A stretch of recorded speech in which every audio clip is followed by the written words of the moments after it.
You are tuning in to SECZN live on a Tuesday night. It's me, Tez. I got my guy with me, Nick Frazier, Water Cooler Talk Sports. How you doing, Nick? Can you hear me, Nick? I don't know if Nick can hear me. Yeah, how you doing, man? Hope you're doing all right. Hope everything going well, everybody. Hope y'all doing good. Yeah, man. Yeah, man. On a Tuesday, man, you know, this is the day after Monday. You know, Monday is usually the day that people dread. Tuesday is when you get kind of in the swing of things for your work week. So we bringing you a very special episode today. We gonna be talking about quarterbacks. Okay. Trigger men, all right? Arguably the most important position on the field. All right. So we're gonna chop it up about that. We're gonna let the chat rank some teams, man. Let's see who's checking in with us already before we get started, man. Got King Richard coming in saying, War damn Eagle fam, War damn Eagle back to you, King Richard. He's already put his list out. Check this out, Nick. King Richard's got Chambliss, Marcel Reed, Manning, Mateer, and Levitt. I see he's going with returning production. That's what it look like. I think it's a name missing, but we'll get into that. Got Mike McKinney. Yo, War Damn Eagle, man. What's going on? Huggy checking in. Huggy, what's the deal? I love it when he just dropped the rooster in the chat. That's just like his thing. He just, enough said. I don't have to say nothing else, man. Just, you know what it is. War Damn Eagle to you, Huggy. Got Phil Will in the building, man. Yes, the winner sir. of a SECZN t-shirt, SECZN hoodie. Oh, Yeah. I think I kind of let the cat out the bag. T-shirts may be coming. Man, but how you doing, man? Let's see. We got Huggy saying, he says, Ted's intro sounds like they finally made a black James Bond. It's lit as a mug in this joint. I don't know, Huggy. I might have to put some graphics to that, man. You know, black James Bond. I kind of like it. I got a suit and some shades. I don't have all the devices, though. I don't have all the devices yet. King Richard saying, happy Fat Tuesday, man. Absolutely, man. If you're out there, be safe. Be safe. All right, man. So, Nick, man, we're going to talk quarterbacks today. All right. We're going to talk SEC quarterbacks today. This should be a very interesting conversation. We're going to rank teams, live rank teams, as we always do. Well, not teams, but live rank the quarterback position. We're going to pick the top 5. Well, you guys in the chat are going to pick the top 5. We're going to have a little discussion about it beforehand. So before we actually get into all of that, let's get over here real quick. Okay. And that is, let me see. I think I got the live poll up. So we started off with a live poll about quarterbacks. Like I said, we're gonna talk a little bit about quarterback play. Hold on one second, guys. I got a special guest in the building. It's my guy, Kid Country, man. Kid, what's going on, man? Happy to have you, first of all. Man, what's going on, man? You can hear me? Man, yeah, I can hear you loud and clear, man. Yeah. Man, appreciate you for joining us, man. How your Tuesday going, first of all, man? No problem. Man, Tuesday is today kind of rough day for me, bro. It's been 2 years ago since I got the call that I lost my first cousin, my brother. So all I could hear my mama voice calling me today and said he gone. They kept replaying in my head, you know what I mean? But other than that, all in all, man, that's why I'm glad you sent the link tonight. You don't know how bad I need to be on here, bro.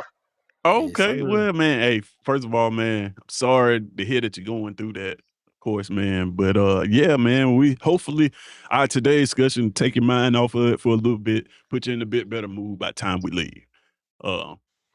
So I was telling Nick, we talking quarterbacks today, and some of y'all probably already seen the first poll that came up at the bottom of the screen. I didn't mean to do that.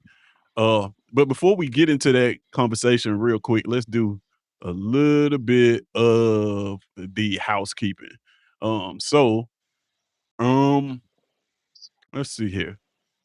First of all, you guys, we're introducing a new segment on both SE Season Live and Lunch Breaks, and it's called Take Five, right? Mhm. Uh, Take Five, real simple. That number right there is text only. There will be no phone calls on it. If you call it, there will be no picking up. But that number right there, 205 319 1199, you can text a 5 second or less video uh with your hottest takes, right? And we will display them on both shows. And actually, the hottest takes will make up the intro for lunch breaks, right? Indeed. So this is the first kind of another layer of the interactivity of the channel.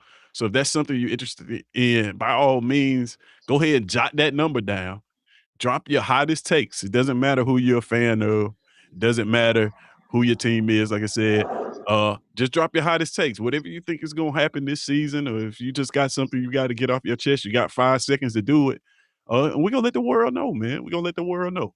So I'm really, really excited about this. So I need you guys to participate. You Yes. understand? Participate. Yes. And I'm gonna get some of my guys on my end that I create content with. Nick, that's I don't know if you Sound like a you plan. picking up what I'm Sound like a putting plan. down, but I need some of these guys to get us started off with this thing, and we'll rotate them every week, man. I just want to hear you guys hottest takes, and you don't have to show your face. You can put on a mask, you can show your car, steering wheel, whatever you want to show. It doesn't matter to me. But 5 second videos, anything longer than 5 seconds, will not make it.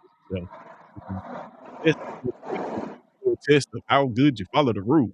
So please make a note of that. Take five, SE Season Take Five, man. All you gotta do is text that number, 205 319 1199. Text only, standard messaging rates apply. And just submit a 5 second video, man. All you gotta do is text a 5 second video of your hottest takes. You can do this as often as you want. You know, it doesn't have to be just one video. You can do 10 of them if you like. It doesn't matter. All right. So now that we announced that, also, go check out the Madden rating video. If you missed it, was at the Mhm. Senior Bowl, got a chance to chop it up with some players and see what they thought their Madden rating would be. Got some very, very interesting answers. Got some great feedback on that video. So if you missed it, go check it out. And if you've seen it, go share it with a friend who plays Madden, man, and let them have a laugh at some of these. All right. And if you missed last week of SC Season Live, we did way too early coaches rankings, right? So, Mm. and this is the list we came up with. I expect a better list this week when it comes to these quarterbacks. I expect something better than this, man. You guys kind of let your fandom Mhm. show, but hey, it's your vote. You get to vote for whoever you want to. I can't knock you for that. But this is the list we came up with. That video is also on the channel. So you go back. If you missed that, go back and check that conversation out. It was also a fun one. And man, I got a lot of them here. Lunch breaks, right? We're one episode in Yeah. of lunch breaks. This is your Thursday lunch break.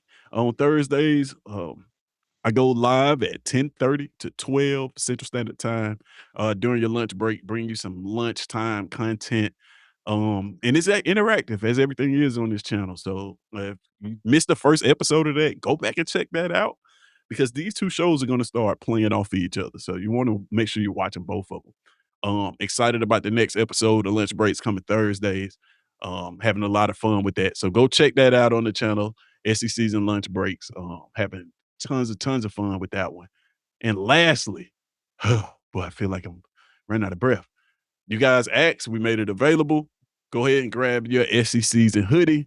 Become part of the cool kids. Gold chain sold separately. You got to provide your own gold chain. If you want to grab one of those, the link is in the chat. Go to the pin link, go to the pin comment, hit that link, take you straight to it. You can order you one.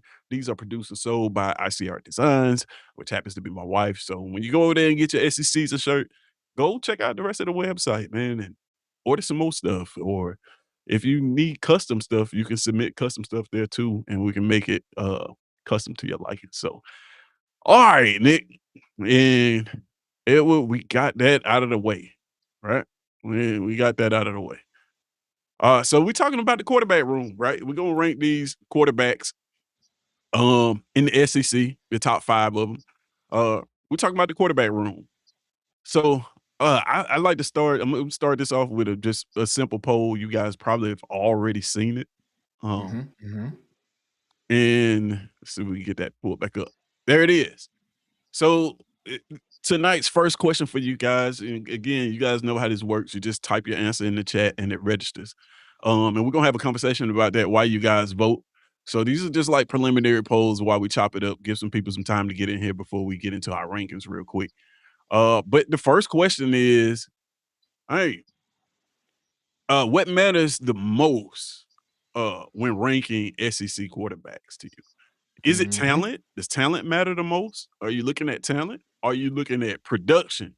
So does what they've done in their career already uh matter to you? Or is it wins? Do they win games? Simply put, they're here to win games. Do they win games? Is that what matters to you? You just put wins in the chat. Or pressure, right? Or when quarterbacks, how do they handle pressure? Are you looking for a quarterback who can, more importantly, handle his team in the circumstances under pressure?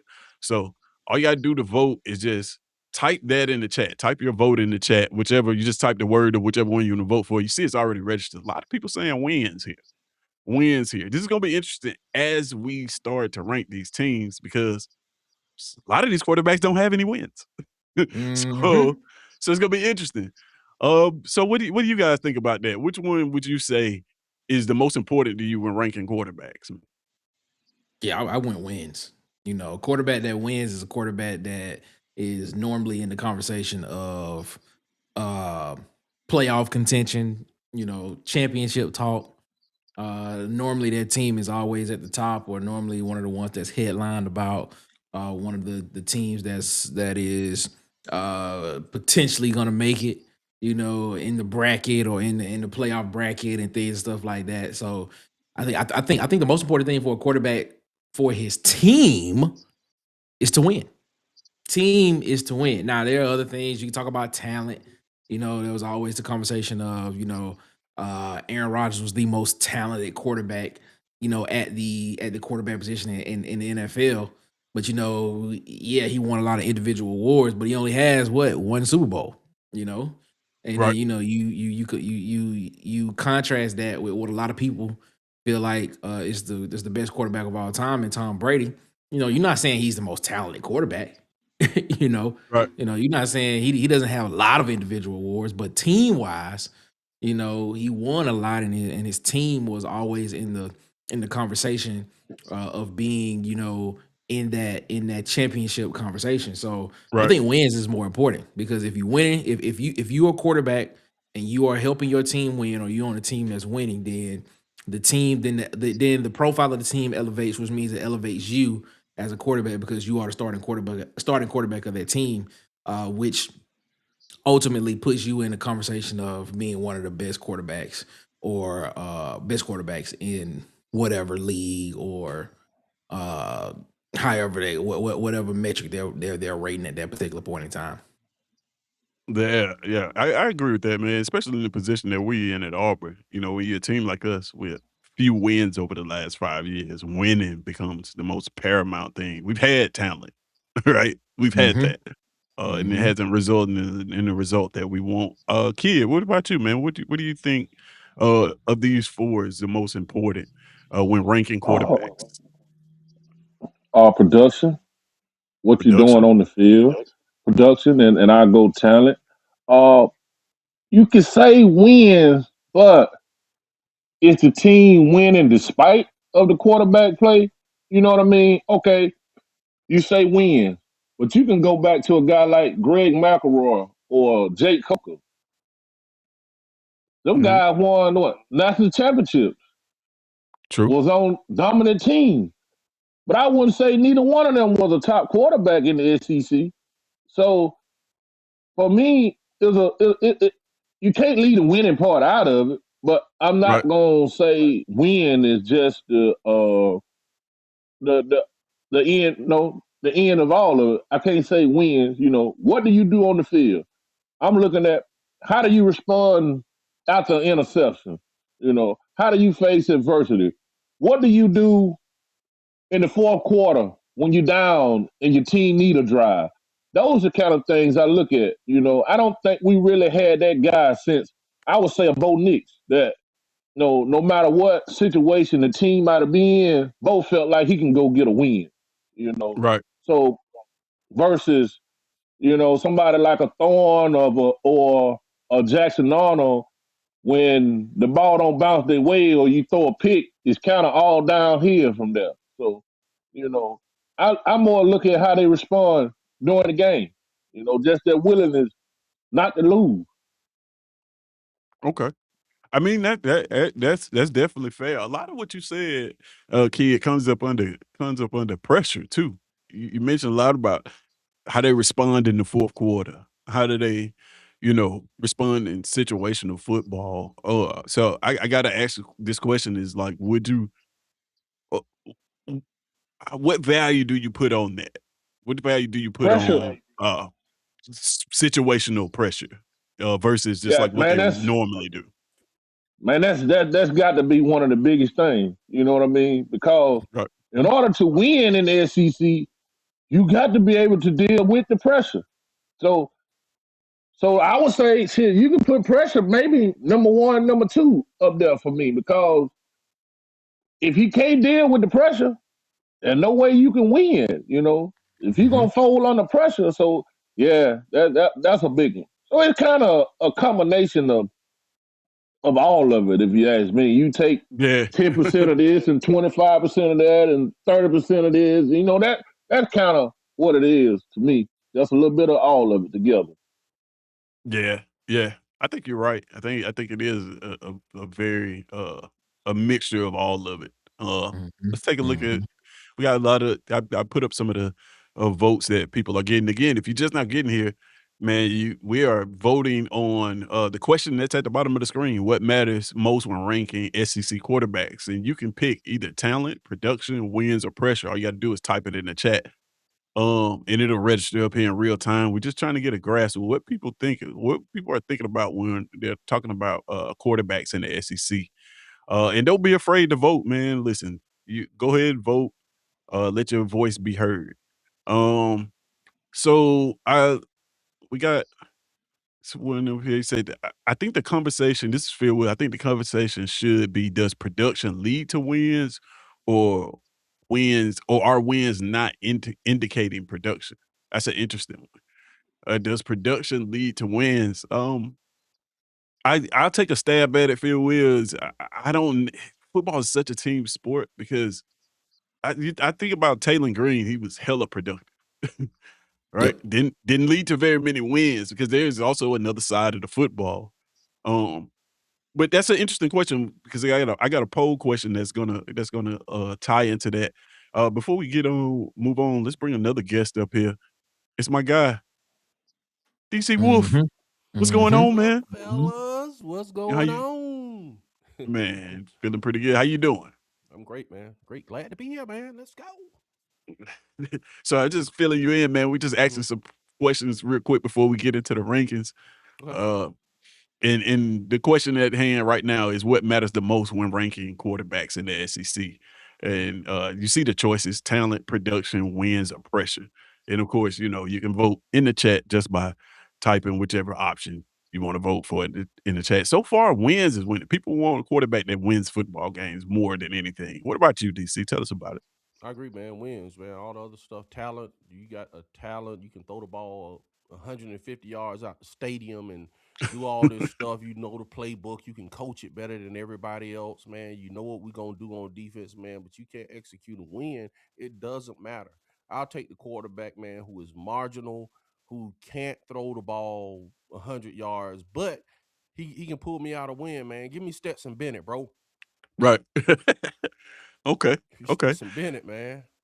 I mean, Two that's that. championships, man. They ain't been back yet. Yeah, that's true. That's fair, man. You want to, Mhm, I think everybody ultimately wants to win. I'm just trying to get people's mindset of what they think of mhm. really a good quarterback is.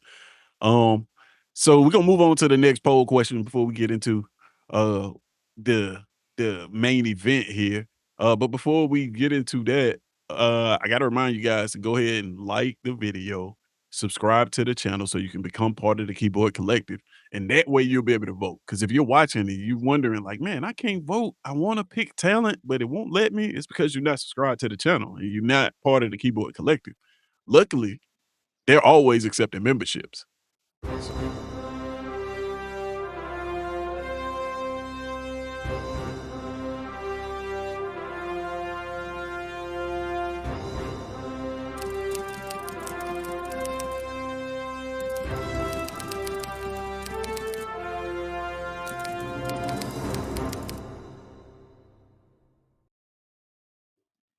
So yeah, go ahead and subscribe now, man, to become part of the most prestigious group in college sports, the Keyboard Collective.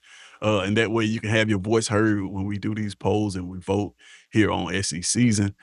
Um, yeah, so we're gonna get into the next question here real quick. Got another one for you guys, and you tell me how you feel about this one. Get it pulled up. All right, so it looks like we got some. I may need to reset that. Let's reset the results on this one.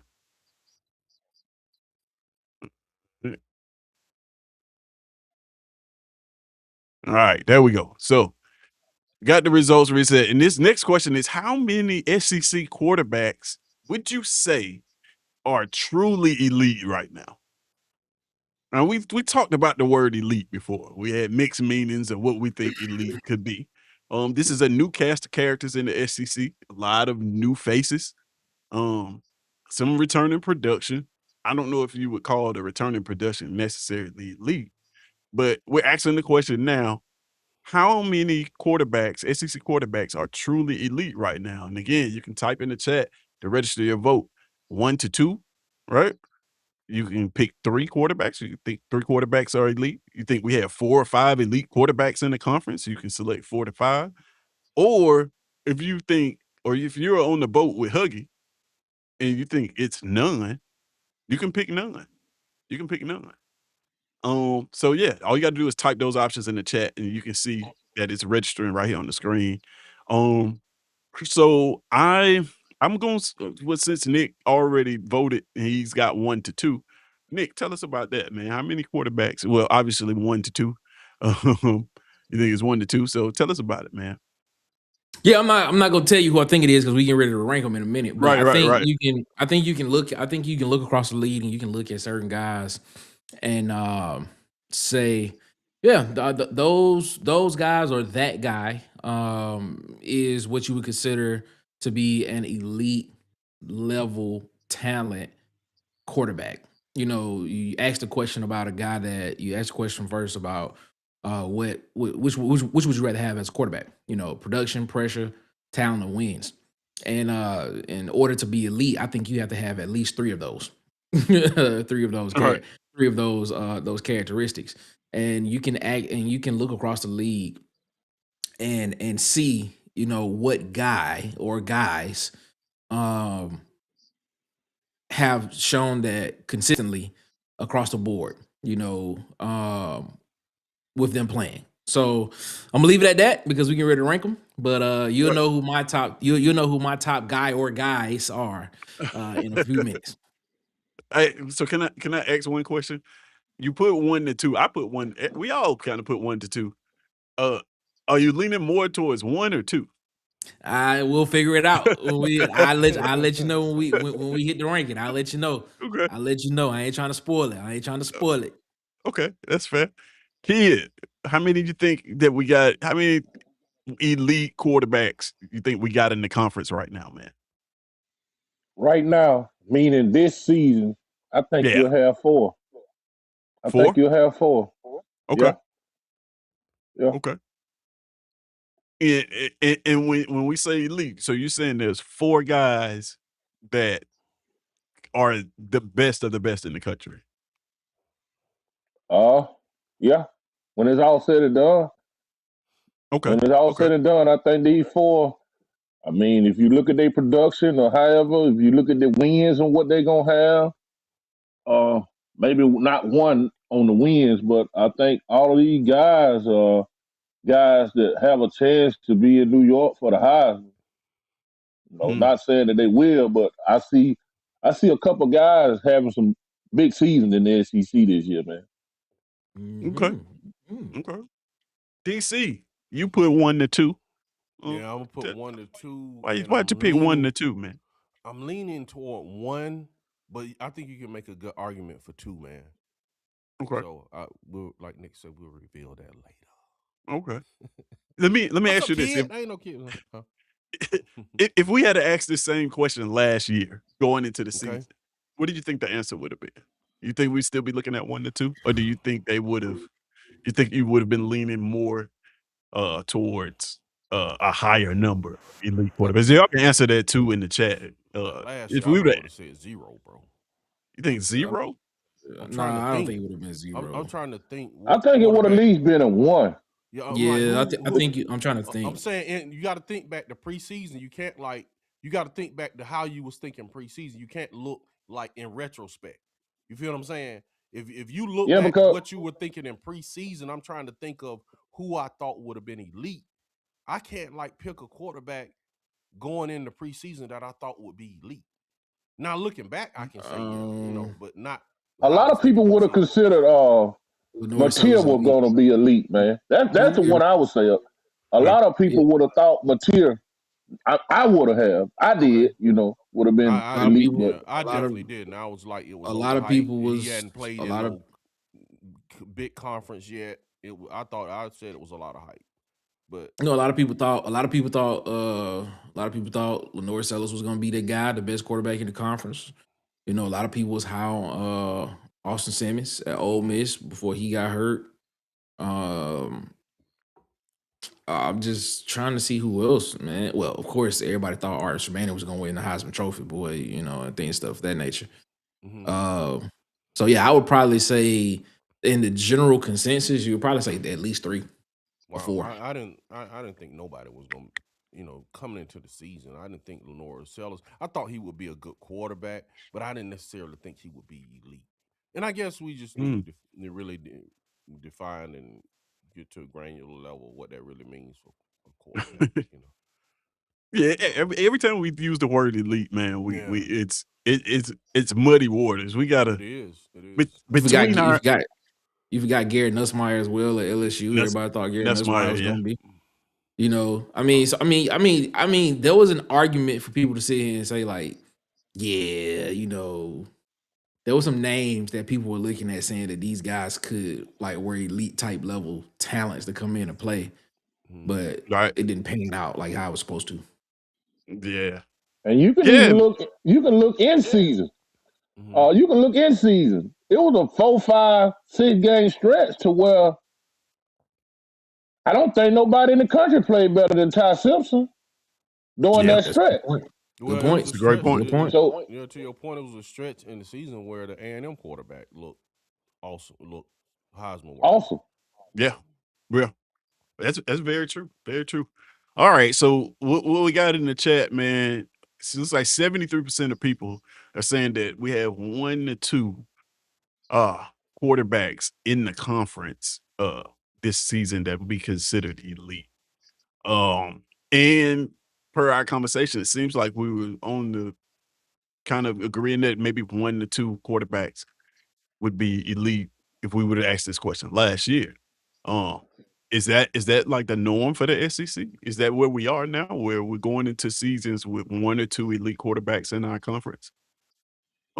Because if that's the case, a lot of Nick's point, now I'm not trying to bring this up, but a lot of Nick's point about SEC dominance, if we're putting importance on trigger man, and we're saying that this conference only has 1 to 2 elite quarterbacks, uh, a lot of Nick's point about SEC dominance going in the tank, so to speak, is kind of true, if that's the case. Now I don't know about other conferences and how you would rank those quarterbacks and say whether they're elite or not.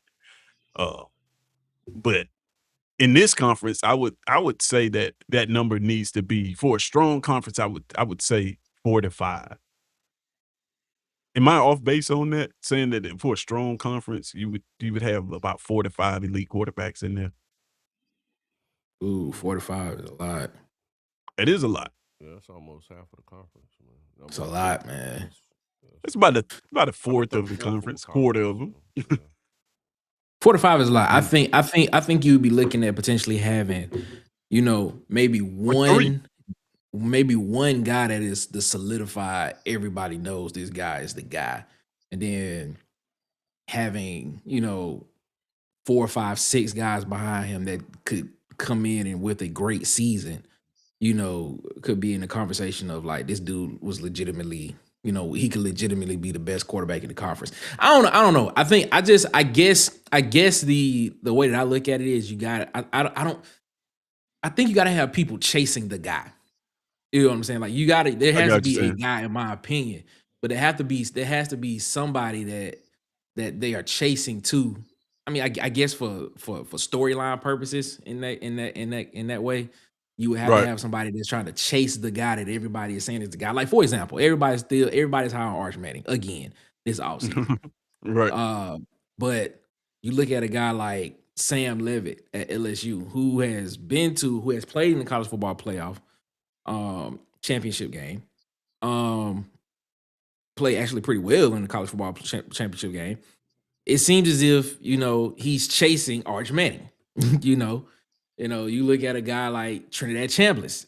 Trinidad Chambliss has played in the college football playoff and actually went further than some people, but it still feels as if this guy is chasing Arch Manning. In my opinion, that's what it feels like, just because of the hype around one guy. So I guess you have to have that one person that everybody's trying to attain or get to, in my opinion, if that makes sense. So like some sort of healthy competition, you're saying, I kind of think so. elevates. Right. My I only think so. my only pushback with that would be who is Arch Manning chasing? According to the media, nobody. Yeah, he chasing somebody. All right, man. So We about to find out. we can According to the media, nobody. Arch Manning is already at the top, man. We about to find out. we gonna get into our last question, man. Our last poll question. Before we get into the rankings, man. I appreciate you guys for participating thus far. You guys are following the instructions. You're doing very well. Very well. Again, if you're just not joining us, man, we are this is an interactive show. Questions in the polls. Right now we're doing poll questions. They're at the bottom there, and all you got to do is just type your answer in the chat, and it will be registered up here. As you can see, our question was how many SEC quarterbacks are truly elite right now, and the chat has decided pretty much unanimously, almost unanimously, uh, that there's 1 to 2 quarterbacks that are in the conference that would be considered elite. Um, Also, if you missed our first poll, so we go back. Oh, actually, that had already reset. But oh no, it didn't. I'm sorry. It just didn't register yet. Yeah, our first poll, we asked what matters most when ranking SEC quarterbacks, and the consensus was wins. You want your quarterback to be a guy who wins football games more so than anything. So we'll move on to the third one and give you guys an opportunity to tap in on this one. And this question is, what percentage? This is an interesting one. I want to see how this folds out. This kind of goes back to what Edward was saying in his first, when he was answering the first question. What percentage of team success depends on QBs? So, DC, you are big on the trigger man, Mm-hmm. right? Very, very important. Very, very important. Probably most important on the offense for sure. What percentage would you guys assign to a quarterback in terms of team success? And you can, if you got a different percentage, just get kind of, get close to the number that you want to get to. So if you think it's 0, then you pick 25%. So you think it's 25%, 50%, 75%, or 100%. Um, Mm. a lot of people saying about 50%. 50% of the team's success hinges on how good the quarterback is. What do you guys think about that question? Go ahead, Nick. Yeah, I think it's 75% or more. He's at Closer to like 80. 75%. Yeah, more like 80. I mean, it's the one player besides the center. He is the one player that touches the football every single play. Just be Okay. honest. Touches the football every single play. There's a decision he has to make every single time he touches the football. Even if it's just a standard zone read, if it's just a standard counter play, if it's just a standard trap play, whatever it is, he has to make a decision every single time he touches the football. Every time he steps on the field, he got to make a decision. Because there's like I know people sometimes take it for granted when you look at center quarterback exchanges, or when you look at the exchange between the quarterback and the running back when handing off the football. That's important. You know, Right. his success is very, very important, and it's very, very important for him, especially and now with the way that the game is going, when it gets to more of a game of throwing the football around the football field. He has to be able to make correct reads and be able to read pre-snap and post-snap and see what the defense is doing as well. So man, it's 75, closer to 80% in my opinion. You know what I'm saying? Because defenses can't score touchdowns by themselves all the time. That's very rare that you're gonna see a defense be able to be that dominant and score touchdowns and be able to help a team win that way. Very, very rare that you see something like that. So it is very important, very imperative that you see a that the quarterback plays well at least 75% of the time when he steps on the field. So that's just how I look at it. Okay. What about you, Kid Country? You there? Uh, Oh, at first I was kind of with Nick, 75%. Uh, okay. but as I go to thinking about it, I want to go a little lower. Okay. I want to go lower than 50%. I want to say maybe 40%, between 40 and 50. And here's why. King Richards, right on with you. He said honestly 40%.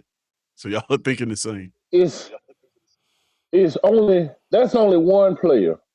Now he's a very important player. But I mind you, that one player can do everything right and you still lose the game. That one player doesn't account for this cornerback or safety that just blowed the coverage. That one player doesn't account for the running back who just fumbled. That one player doesn't account for the kicker who missed the game winning field goal. One of the biggest saying is the quarterback sometimes he get too much of the blame for the loss and he get too much credit for the win. So football is still a team game. Uh, does he have a direct effect on losing or winning? Sure. But at the same time, I don't want to put it all on the quarterback. What's the coaching like? You see, we seen that this year at Auburn. There's so many factors that goes into that to where it'll make a quarterback either look like he better than what he really is or even worse than what he really is. So it's kind of, to me, that kind of a hard question, to quantify because it's like every situation varies. So, but I'm with Nick. You look at it one way, you could say 75%. How different our season would have been this year if we would have had a legit quarterback competition and picked the right guy. I think we went with the wrong guy from the get go. How are we a playoff team if we start Ashton Daniel from the beginning of the season? That's a great question. So this reminds me Me of picking. a tweet I saw. It said that essentially all season we played our third string quarterback. Wow. And then when you kind of think about it, it's like, yeah, we kind of did. Wow. Yeah. So DC, listen, man, I know how big you are on the trigger, man. I expected you to put 75 or 100%, but you went with 50, Uh, I think. um, honestly, Yeah. Tell me about at first thought, I was definitely a 75 percenter, but I kind of agree with I agree with Ed, man. It's I think it's more along the lines of like 40, 45%. I put 50 because that's what you could choose. I'm like around at 45% because you Right. have to look at the offense as a whole pie. You feel what I'm saying? So if you look at the offense as a whole pie, if you look at 45% of a whole production of 100 for one person is still a lot. That's still more. So you have to account for the offensive line. I give them about 40% too, 45% too, and leave the rest to whatever.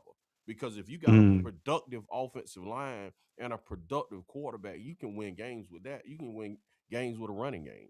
You feel what I'm saying? You can true. win games with short passing. If if your receivers are just decent and get a guy at the quarterback time, you know what I'm saying? He can complete some passes. You got a good running game if the offensive line is elite. So I think when you divide the pie, 45% is a lot still for one person compared to the rest of the offense. Yeah. Yeah. That's kind of what I picked 25%. Mm-hmm. And that's kind of along the lines of what I'm thinking. Listen, the game, this game was invented before the forward pass. Mm-hmm. And I think it will forever be about blocking and tackling. If you could do those things very well, you can be a competitive team that wins games. If you get good quarterback play on top of that, all Mm-hmm. of a sudden you're an extremely dangerous team. Yep. But having great quarter play without being able to block and tackle, it doesn't really matter much. Like Mm-hmm. one of the examples I used at the beginning of this whole thing was Arkansas and Taylor Green. You know, very very productive. Uh, team was not really good at blocking and tackle. Uh, so he had the numbers. The They had a offense thousand showed the yard numbers. rusher. They had a Well, 1,000-yard rusher. They was pretty well, good at tack, blocking. well, tackling. I Let's say tackling. was just saying, Yeah, you you're right. know, You're right. You're right. So tackling, okay. Um, but but what I'm saying is production doesn't always equal um wins and success from the quarterback position. You can have a highly productive quarterback that can light up the world and you can still lose games, and you can have a not so good quarterback and you can win games. Just it depends, and I think 25%. Saying that the quarterback team success, 25% of the team's success depends on the quarterback position. That is a large piece of the pie, Mm-hmm. considering Mm-hmm. that's only one player. So you're saying that Mm-hmm. one player is account for 25% of Mm-hmm. total team success. That's a very large number in my opinion. Mm-hmm. Um, but yeah, so it looks like 50% won. So I saw like a lot of people around 40. I saw like a 33 in the third. Mm-hmm. It's around that number, man. We'll go through a few of these comments right quick because this is the last poll question. We'll go through a few of these. It says, this is from King Richard. He says, does Coleman make Manning look like an elite quarterback this year? I think that's a myth. It's like I don't think receivers can make a quarterback look like an elite quarterback. I think they can make up for some deficiencies, but you're still gonna see, is he gonna make the right read? Is he gonna like those things? Is he gonna hold the ball too long? Is he getting the ball out on time and on target? Like those things are still up to the quarterback and kind of have nothing to do with the receiver. But I think maybe a better question should be Sarkeesian. Sarkeesian gonna make Arch look like an elite quarterback this year because I mean he didn't do it last year, and so he's got another year. Yeah, I guess the mindset would be that another year under his belt and growth, he'll get better, and you'll be able to see that on the field. Um, let's see. Everybody's just putting their percentages. That was Mike McKinney with 33 in the third. It says, this is Phil Williams. It said, look at the Cal game 2 years ago. The interceptions were all on the quarterback. Mhm. See, I gotta go back in my Rolodex to remember 2 years ago. Uh, yeah, I think so. That The was other Peyton quarterback. Thorne. Yeah, the other Yeah, quarterback was I don't. Did he Mendoza. have any incompletions in the first half? Maybe he was close to being perfect in the first half. Yeah, yeah. Now I remember Mendoza, that. Yeah, the yeah. one who just won the Heisman. Just won the Heisman International Championship. Yeah, That wasn't Mendoza. It was not. yeah, it was. No, Mendoza didn't play in that game. That wasn't Mendoza. Yes, it did. You At talking about? Auburn? You talking about? Oh, you talking about At the one? At, Auburn? oh, I thought you talking Yeah, about that the was two one years ago. at Cal. Oh, no, you talking No, about? that Okay, was never 2 years mind. ago at Auburn. Let's Last year we see. opened with Baylor. 2 years ago was Cal at home with Mendoza. That's what I'm like, bro. Like, how did we get him? Mm. So let's see. We got if it was like during the years of Nick Saban, your quarterback was just a game manager, and the running back was the workhorse. Yeah, yeah. I mean that's very true, King Rich. I got a question for you guys. That's kind of based on this question. How good would Indiana be with just a game manager at quarterback? Not a Heisman Trophy winner, just Greg McElroy running the system they run. How good would Indiana be with? You I just already saw use it. It was a Greg. playoff team. It was a I playoff just team. You use already saw it. year before last, huh? Yeah, I think they'll. Yeah, I think you they'll already be. saw I it. think they'll be. Like Nick say, I think they'll be good. A playoff team. I don't know if they will be elite, but I I mean, think they'll I be. I I think think they'll be good. Mendoza is a game manager. Okay. I think Mendoza was a game manager. I mean, Hmm. you didn't really see him, you know what I mean, make a bunch of extraordinary plays outside of, the run he had in the national championship game. Right. Nothing wrong with being a game manager. You know what I Nothing wrong with mean? it at all. With proper coaching and you making the proper reads, Indiana was that's the first time I seen a complete team in all three phases. I know he won the Heisman, but look at the production, look at his stats. That doesn't necessarily say um, elite when you look at his stats, but he Mm. was elite. You look I at his don't know. stats. I don't know about that one, Ed. I don't know about that one, kid. His stats say elite. What's his stats? 3,500 plus yards, 41 touchdowns, only 6 interceptions. That's Yeah, pretty yeah, good. he's right. That's pretty good. So There's only you, if I'm not mistaken, there's only one quarterback, excuse me, two quarterbacks that threw for more yards than him in college football, if I'm not mistaken. And the other one played in the college football playoff as well, if I'm not mistaken. And as a matter of fact, when we get to ranking him, he's on my list. As a matter of fact, Yeah. Man, okay, so that's I just thought of that question, man, the interesting Hmm. question. I'm just going through some of these comments real quick so we can getting into game managers make great decisions. They do, man. Listen, hey, I'll tell you guys, I'll say this forever. When you look at the NFL MVP list, you see a ton of game changers. When you look at the Super Bowl MVP list, you see a bunch of game managers. You just do. Like, I mean, except Patrick Mahomes. that's only one. The rest of these guys just got the ball to playmakers. That's it. All the way to a Super Bowl ring. So you can take with that what you will. Look it up. That's what I encourage people to do. Look it up in the chat if you want to look up that stat and fact check me. Um, it said 41 touchdown, only 6 interceptions, pretty damn good. Yeah. And then Huggy saying, "Give me a game manager any day."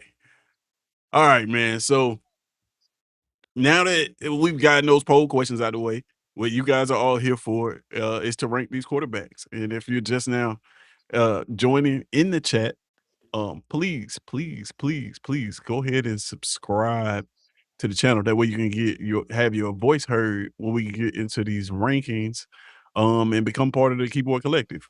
And as always, Keyboard Collective is always taking memberships.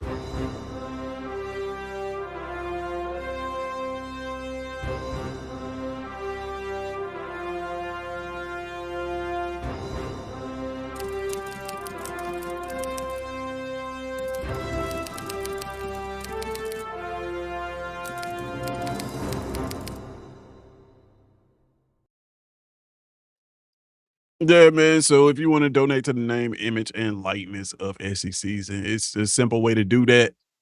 Cost you no money. All you got to do is comment, right? So subscribe, comment in the chat. That helps us out a ton. And also, before we move on, don't forget Thursdays at 10:30. Check out lunch breaks, right? Coming to you on your lunch break for an hour and a half. You got me live with some interactive activity. So go ahead, please check that out. Go check out the past episode if you missed it. Also, click that link that's pinned in the chat to grab your SECZN hoodie. The gold chains are sold separately, but you just click that link and then you can grab one of these, become part of the cool kids, man.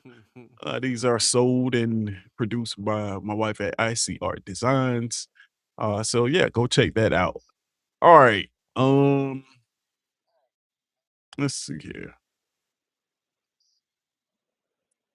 All right, so let's get over to our ranking stage. I think we got it all set up. There we go. All right, guys, this place looks familiar. We know what we're here to do. We're here to rank some quarterbacks. Um, and I got them all here. We're only ranking 5, so we're not gonna be here all night. So we only want the Yes, top sir. 5 quarterbacks in the conference, right? Rest of these guys All right. won't matter. Well, they'll probably matter, but Good you get what lord. I'm saying. Oh wow, All right. that's crazy. That's crazy, my guy. That's crazy. All right. So Say now when I was less. putting this together, I realized that there's a ton of new faces, Mm-hmm. ton of new faces, right? Mm-hmm. Um, so real quick, while before we get into the rankings, I'm just gonna go through the list of guys just in case you guys have not seen who is projected to start at some of these places because some of them are still fluid. Like we don't know about some of them. We're gonna start off with one of them. And the first one is Alabama. The projected starter right now is Austin Mack. There's rumblings that Keelan Russell could potentially take that job. Uh, Austin Mack is, I think, a red shirt would be junior going into this season. 1 year at Washington, 2 years at Alabama. He's been with Kalen DeBoer the entire time. So there's one Austin Mack. Not a lot of opportunity to get production from Austin Mack. We kind of don't really know what we're gonna get from him. And then next we got KJ Jackson down there at Arkansas. And he is I want to say he's a sophomore going into the season. No, he should be a junior going into the season. Or a redshirt sophomore, one of them. Not a ton of production. Like I said, he's set behind Taylor Green, so he's a relatively new face in the conference. And then we got our favorite quarterback, of course, Mr. Byron Brown down there at Auburn. Uh, Followed his coach to the plains. Um, in terms of productivity, uh, 3,158 yards passing last year, another 1,008 yards on the ground. I think he combined for, I want to say 42 touchdowns total. One of the most productive quarterbacks in the country last year in Byron Brown. Then we got, here's a new name for you guys if you didn't know, Aaron Philo, right? Aaron Philo is taking over at down there with Summerall in Florida, coming from Georgia Tech, where he spent 2 years. Um, Not a lot of stats on his guy, career stats. I think he's around 938 yards passing in 2 years. Couple touchdowns. Then we got Gunner, Gunner Stockton. Uh, and we know what he brings to the table, probably the most uh I don't know. I got a feeling he's gonna be on this list this year. Very productive for his team. He does what Georgia asks him to do very well. He shows up in big moments. Um, then we got Kenny Minchie, if I'm pronouncing that correctly. Transfer from Notre Dame, going down there with Will Stein. Another new face, not a lot of production, didn't play a ton at Notre Dame. Coming into the SEC with a new coach, new offensive system. It should be interesting down there to see that. Then you got Lane Kiffin with his quarterback and Sam Levitt, right?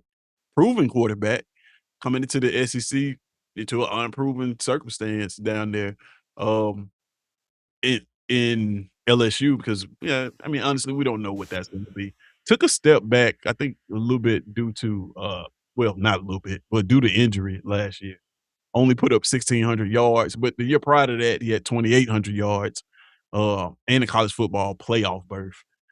Trinidad Chambliss has won his appeal, right? So he's gonna be starting, we assume, unless young Deuce Knight turns into Michael Vick down there, but, you got Trinidad Chambliss coming back, uh, for Ole Miss, right? For this would make him a what would you classify him as, like a super senior? This was like A super duper wow, senior.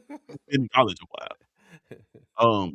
So he got approved for that. I think that means that his first 2 years qualify as red-shirted, something like that. I'm not sure. I have to read about that. But last year, almost 4,000 yards passing at Ole Miss. Almost 4,000 yards passing. Um, 527 yards on the ground, and he accounted for looks like 30 touchdowns. 30 touchdowns, for Ole Miss.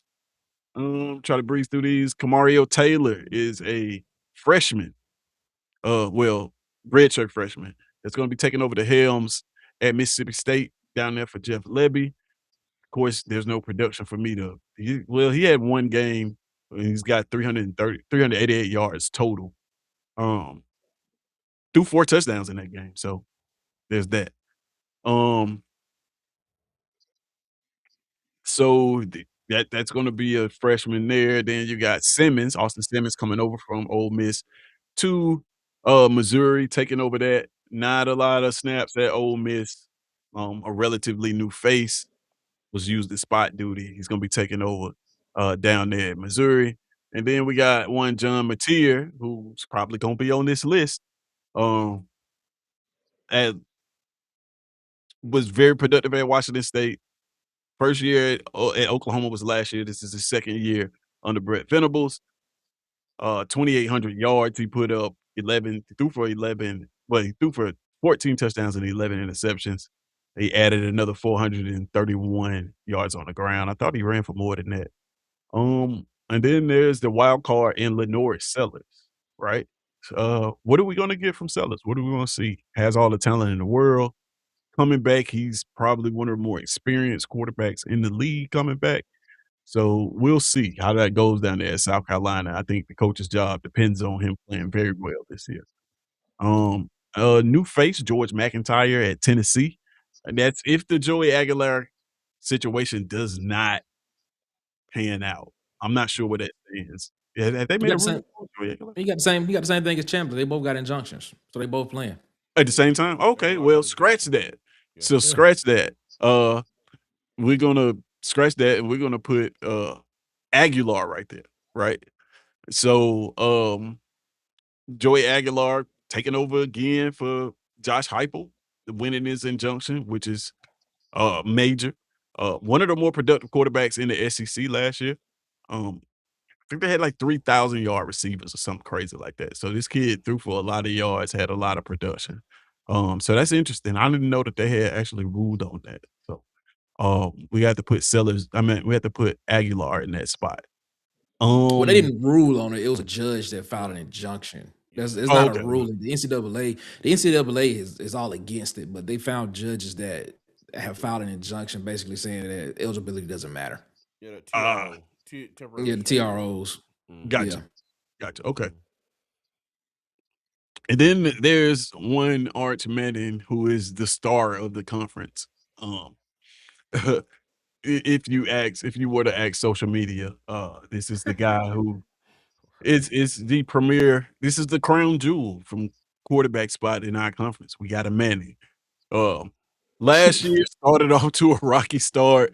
Kind of picked it up as the play went on. Managed 3,100 yards. I think that's a pretty respectable season. Had he not been hyped as a Heisman Trophy candidate before the season started, Mhm. we'd be looking at it as a pretty decent season from your first year guy. Uh, 35. I'm sorry, 26 passing touchdowns. From him last year. 10 rushing touchdowns, ran for 399 yards. Can young Arch, with all the pieces that they've acquired, make the next step? Oh man, I'm running out of breath. All right, Marcel Reed down at Texas A&M, returning starter, very productive playoff team. We know what he brings to the table. 3,100 yards last year, 25 touchdowns, 12 interceptions. Also ran for 493 yards with 6 touchdowns. I thought he ran for more than that. Well, apparently not.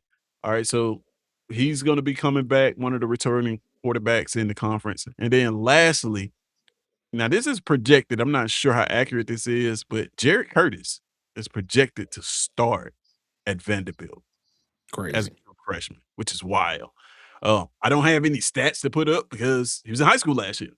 Um, so he has no experience in the SEC, true freshman in that offense. Now, you watch the huddle tape, this kid can play football, but playing at the high school level and the college level are two different animals. That's kind of one of those wait and see things. So we'll wait and see how that shakes out.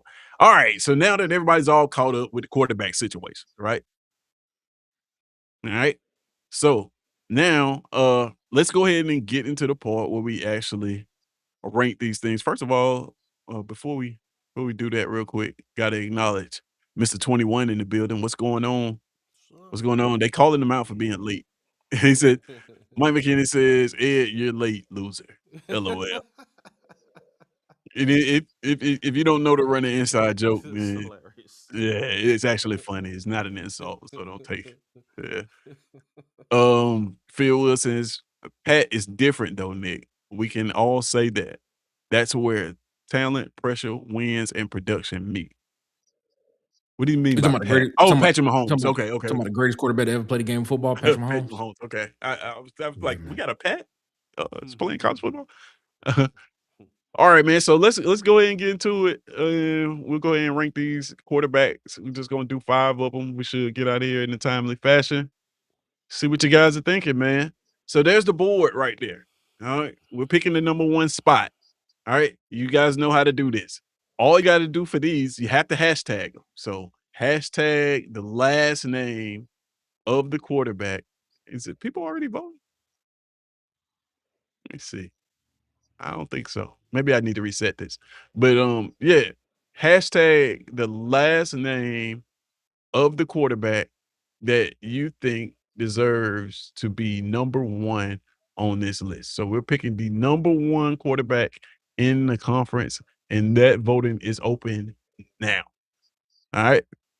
So you guys go ahead and place your votes. Again, if you can't place your votes, make sure you subscribe to the channel, and then you can go ahead and place your votes. Um, and we're voting for number 1, right?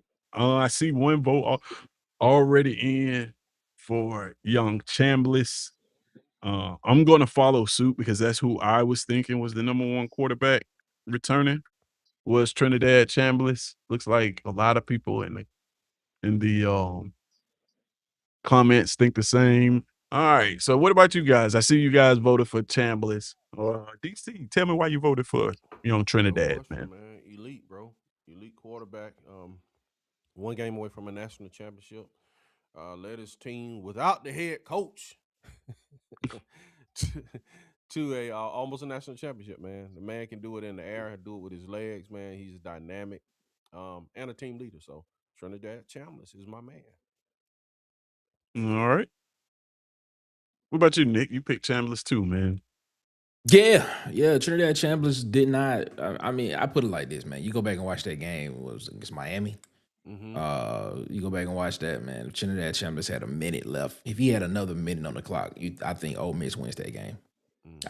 I don't think Trinidad Chambliss lost that game. I think he just ran out of time. I agree. Mm. If you ask me that question, because the way he was moving the ball down the field on that last drive, if he would have had another 25, I don't even think a minute. If he would have had another 25 minutes, to work with in a timeout, maybe.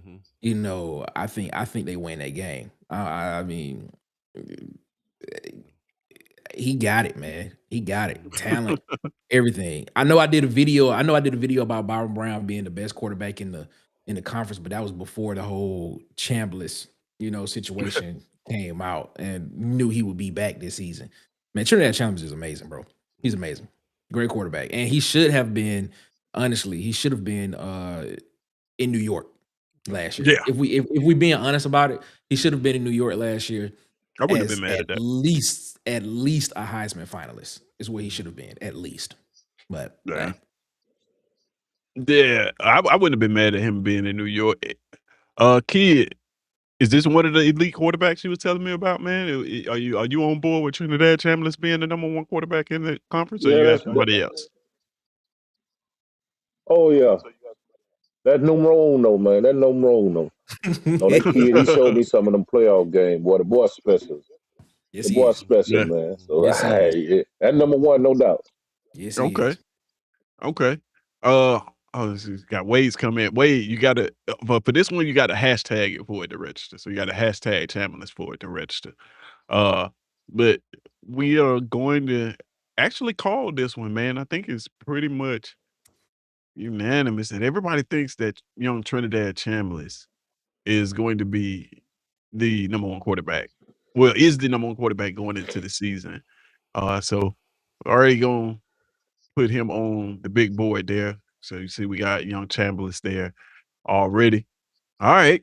So we got the premise. We got one down. Right. Everybody knows how it works. Everybody's comfortable. Let's move on to number two. Who would we say out of these quarterbacks is the number two quarterback in the conference going into next season? Um, and let me get the let me get this back up. All right. So what I'm going to do is I'm gonna take one Trinidad off of here so you can't vote for him again. Done. All right. Now we got some votes coming in. All right. We voted for the number two quarterback in the conference. Trinidad Chambliss won at number one. So the number two quarterback in the conference right now is what we voted for. Right now we have, and remember, you have to hashtag the last name for your vote to register. If you don't put the hashtag, it's not going to register on this one. All right. So we got some um, for Byron Brown. Looks like he's winning this so far. We got some for Gunnar Stockton is getting a vote. Mike McKinney was voting for John Mateer. You gotta take that space out between the hashtag and the name for it to register that, Mike. Uh, but this is interesting. Now we got a little bit of divisiveness. It's kind of split on where people think the second best quarterback in the conference is. Um, so I'll start with you this time, Nick. Who'd you pick and why, man? Byron Brown, easily, man. Easily. And Okay. this is not no fan pick. This is just looking at when you asked the question earlier about when I asked the question about what it takes to potentially be elite, you got to have three of those four, which you had pressure, production, wins, and talent. Well, we know he got the talent. The production says it. 3,000 yards, 1,000-yard rusher. And he has the wins to go with it as well. The only thing that people will probably try to question is the pressure of doing it in the SEC. It's a fair question, it is what it is. Depends on how you look at it.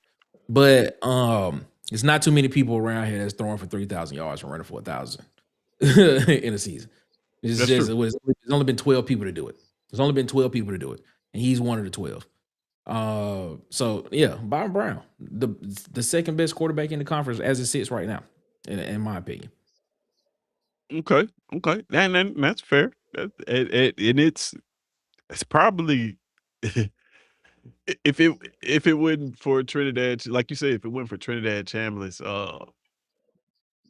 getting that injunction, he would have been second on my list. I think Chambliss moved him down a bit.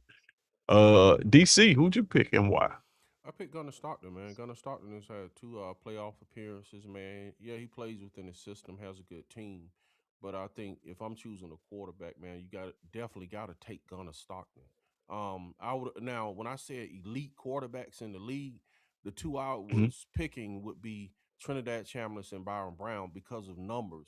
But Mr. 21, I'm sorry. It's stages to this thing, man, and I have to. I can't put Byron Brown at number 2 solely off his numbers, but his numbers are elite. He is the only quarterback in the SEC that has a 91 football what is it? A PFF QBR. grade. He's Oh, a PFF grade. 90. So that is when you talk about PFF grades, man, Pro Football Focus grades. When you get in the 80s, man, you are NFL caliber, right? So this dude is in the 90s. So he by numbers he is elite. He was number 1 in production. I know at one point in time last year over Pavia. So he was the number 1 quarterback in production in the country. I don't know why he wasn't invited to New York either. But having said that, I have to stick to my rules of engagement. When you have quarterbacks, any player, it's still a transition. And I think Byron Brown still has to prove to me that he can do it in the SEC. So that's the only reason I didn't pick him number 2. Only reason. It's Okay. stages. Okay. Kid Country, who do you got at number 2, man? Who would you put at number 2?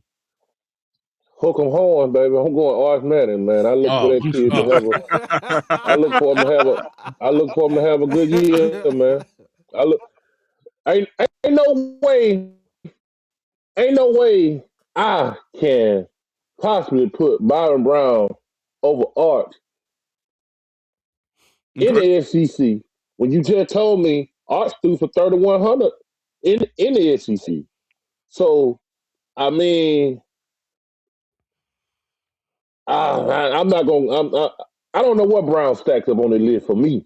Wherever anybody else put him, but I'm not gonna do that to him. I don't think he there. Not number Mm, 2. okay. Plus, hey, Manning just probably got the best receiver in the SEC, probably the second best receiver in the country to pair up with him. He got an offensive mastermind that don't have a game plan for him. I'm going hard, man. Okay. Okay. I went with Gunner Stockton. Well, a lot of what DC said, that 91 PFF grade, insanely efficient. Uh, of the categories that we had, the one that he may not he may be lacking in from the first poll is maybe talent, but everything else he's done. Like, he's got the wins, he's got the production, and in pressure moments, he performs very well. So I gotta go with Gunner Stockton for that reason. Gunnar started had a But 91 PFF grade. No, Byron Brown. Oh, Byron okay. I was Brown. about to Byron say, Brown. whoa, Yeah, whoa, that's what I was whoa. saying. That's the reason I Oh, put him as an elite quarterback. Oh, I okay, was okay. about to. Yeah, so Mm-mm. a as we sit here now, looks like Byron Brown is winning this thing Mm-hmm. by 1 vote, right now. If you haven't voted, you wanna go ahead and get your vote in for this. Hashtag the last name of the quarterback that you think deserves to be number 2 behind Trinidad Chambliss, and that will register your vote here. But you guys don't have a lot of time because this one's called. We're gonna put one Byron Brown Mm-hmm. as the second best quarterback in the SEC. No Oh. way, God. No way, God. Don't be homeless, God. Don't be homeless. Don't be homeless, man. Hey man, Oh hey, man. I gotta be fair with the vote, man. That's it. Mm. Man, so But y'all I would mean, take him over a guy like Marcel Reed that you seen in Surely the would. SEC? Surely would. Oh my God. You don't you to, don't teach you don't teach Like 6'5", Ed, 245 like pounds. Ed said, oh my You God. don't teach Oh, 6'5", 245 pounds. And every time you throw the football, you can sit there, you can sit here and say, well, he has an awkward throwing motion, but every time he throw the football, the ball gets where it's supposed to get to. That's what he get. We said, I know you picked Arch Manning. I know you did. But when we go back and watch Arch Manning tape, Arch Manning does not have a lot of air yards when it comes to that. A lot of his passes are behind the line of scrimmage or that's very very true. short. A lot of what Arch Manning does when it comes to the mid range, when it comes to the 12 to 18 yards, which is what I say, if you're gonna have a long career in the NFL, you have to consistently throw that football. He ain't consistent. He's not consistent with Mm, it. Not. Byron Brown is actually more consistent than Arch Manning when it comes to throwing the football in the middle of the field in that mid range type situation. When you break the numbers down, yeah, he's actually way more consistent than Arch Manning is. Gunnar Stockton, Against I against understand why y'all put. AAC defenses though, man. That's Against fine. That's perfect. AAC defenses though, That's man. perfect. That's fine. That's fine. But you still So don't we teach. ain't gonna. You still So don't we just teach gonna put 6'5", AAC 240, defenses. 45 pounds. You still can't Oh, teach that. that's all well and good. I'm just That's all saying. well and good. And it But ain't been that we many just people gonna that have thrown for compare what 3,000 he and did rushed in the for 1,000 in the ACC. season. I'm just saying. But Kid, hey, kid, I'm I'm gonna let surprised you y'all. ain't say it. Well, whoop de doo. Oh man. Let's see what we got in the chat. We Nah, got no. Mike McKinney saying war damn eagle, but wow. LOL. Yeah. Yeah, It happened, Mike. yeah. um and then we got Ant the Insider. Ant, what's going on, man? Did I miss you come in? Yeah, Ant, man, what's going on? My favorite insider says I can make an argument on this one. Let me in. All right, man. I'll put the link in the chat. Give me a second. Yeah, And I'm with Ed on this one, man. I'm with Ed on this one, bro. Tim the Two Man said the people have spoken. Indeed, they have, Yeah, they man. have. Indeed, People they have have. spoken, so I'm gonna be quiet. King Richard said, "Go back and watch Cam. Go watch Cam Newton passing at Auburn. Awkward. Mhm. Go watch Cam running at Auburn. Not awkward. Let's see. He said, let Ant up there. Yeah, we're gonna drop the link in the chat and let Ant get up there. Be sharp. What's going on, my guy? He's saying laughable. Okay. Hey man, you gotta vote. You gotta vote. All right, man. So let me go ahead and get this link together real quick. Copy this and put it in the chat so Ant can hop up here. And all right, guys. We're gonna move on. We're gonna move on to the number 3 spot. So now we've got Trinidad Chambliss and Byron Brown as 1 and 2 in the conference going into next season. Per you guys is who you voted for. At number 3, who do you have? Who do you have? And it should be already ready to take your votes. All you got to do is hashtag the last name of the player you want to put at number 3 behind Byron Brown and Trinidad Chambliss. All you got to do is hashtag that in the chat, and it'll be automatically registered up here, and your vote will be heard. I'm gonna go with the same person I voted for on the last one. so if we want to vote for Joey Aguilar, will we put McIntyre? Yeah. If you want to vote for Joey Aguilar, put McIntyre. I didn't know that they had granted him an injunction, so I would just put McIntyre up there. So McIntyre, if you hashtag McIntyre, that's actually a vote for Joey Aguilar. Sorry about that.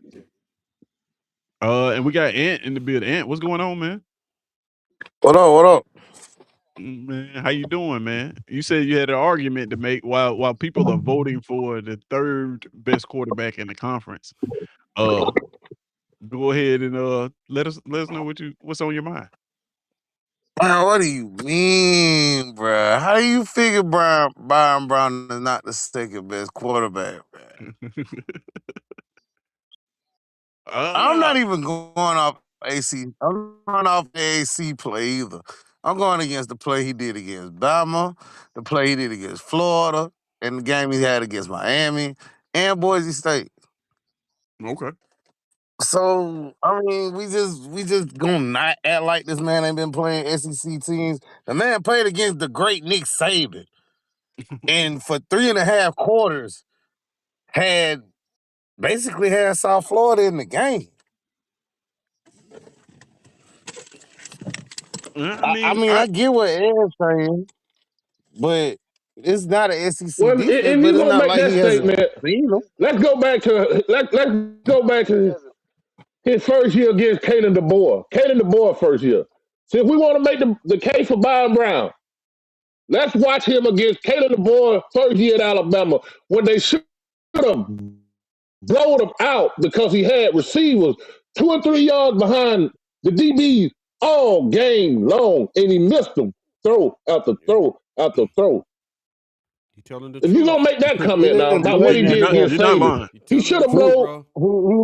he the boy out. never played against the boy. Yes, he did. Yes, he did. Yes, he did. How long Yes, the he boy did been in at Tuscaloosa. Bama? Yeah, the boy first year. The boy first Oh, year. He right. And Yeah. you go. I You thought that have to was go. I I watched the could have game. swore He that was had Saban receivers last open. year. Yeah, I when we remember talk about those watching. games, you got to No, look at what was his stats against those teams. I remember watching that game and thinking, like, man, if this they quarterback, I didn't know who Byron Brown was at the time, but should thinking have like, blown him if this out, quarterback man. could throw the football a little bit better, they Yeah. I'm not to be fair. okay. Well, I'm not arguing that They fact. would. It would have I'm been a not arguing that blowout. He fact either. had guys 4 and 5 yards behind the DBs, man. That's true. Now I had Gunnar Stockton That's true, but honestly ahead of he Brown, was young. but I do think Okay, Brown I can agree deserves to with be in the that. top 5. Like I think that I would have put Brown in the top 5 for sure because when you look at Brown, when you see Byron Brown name on there, you're looking at arguably the most productive quarterback in the country last year. He was. You know what I I'm mean? telling Like, you, at one point he was. I don't know if yeah. he So finished like, that way, but one point he was. So that's why I esteem him highly. and I said this before. There's no other situation at quarterback. We at Auburn. Auburn has the best situation at quarterback that possibly could have happened to us. Byron Brown is better than anybody that was on our current roster. And he's also better than anybody that was available in the transfer portal. This is the best possible quarterback He was better. that He was better than that what? Auburn could have got. He was better than anybody that was on our roster.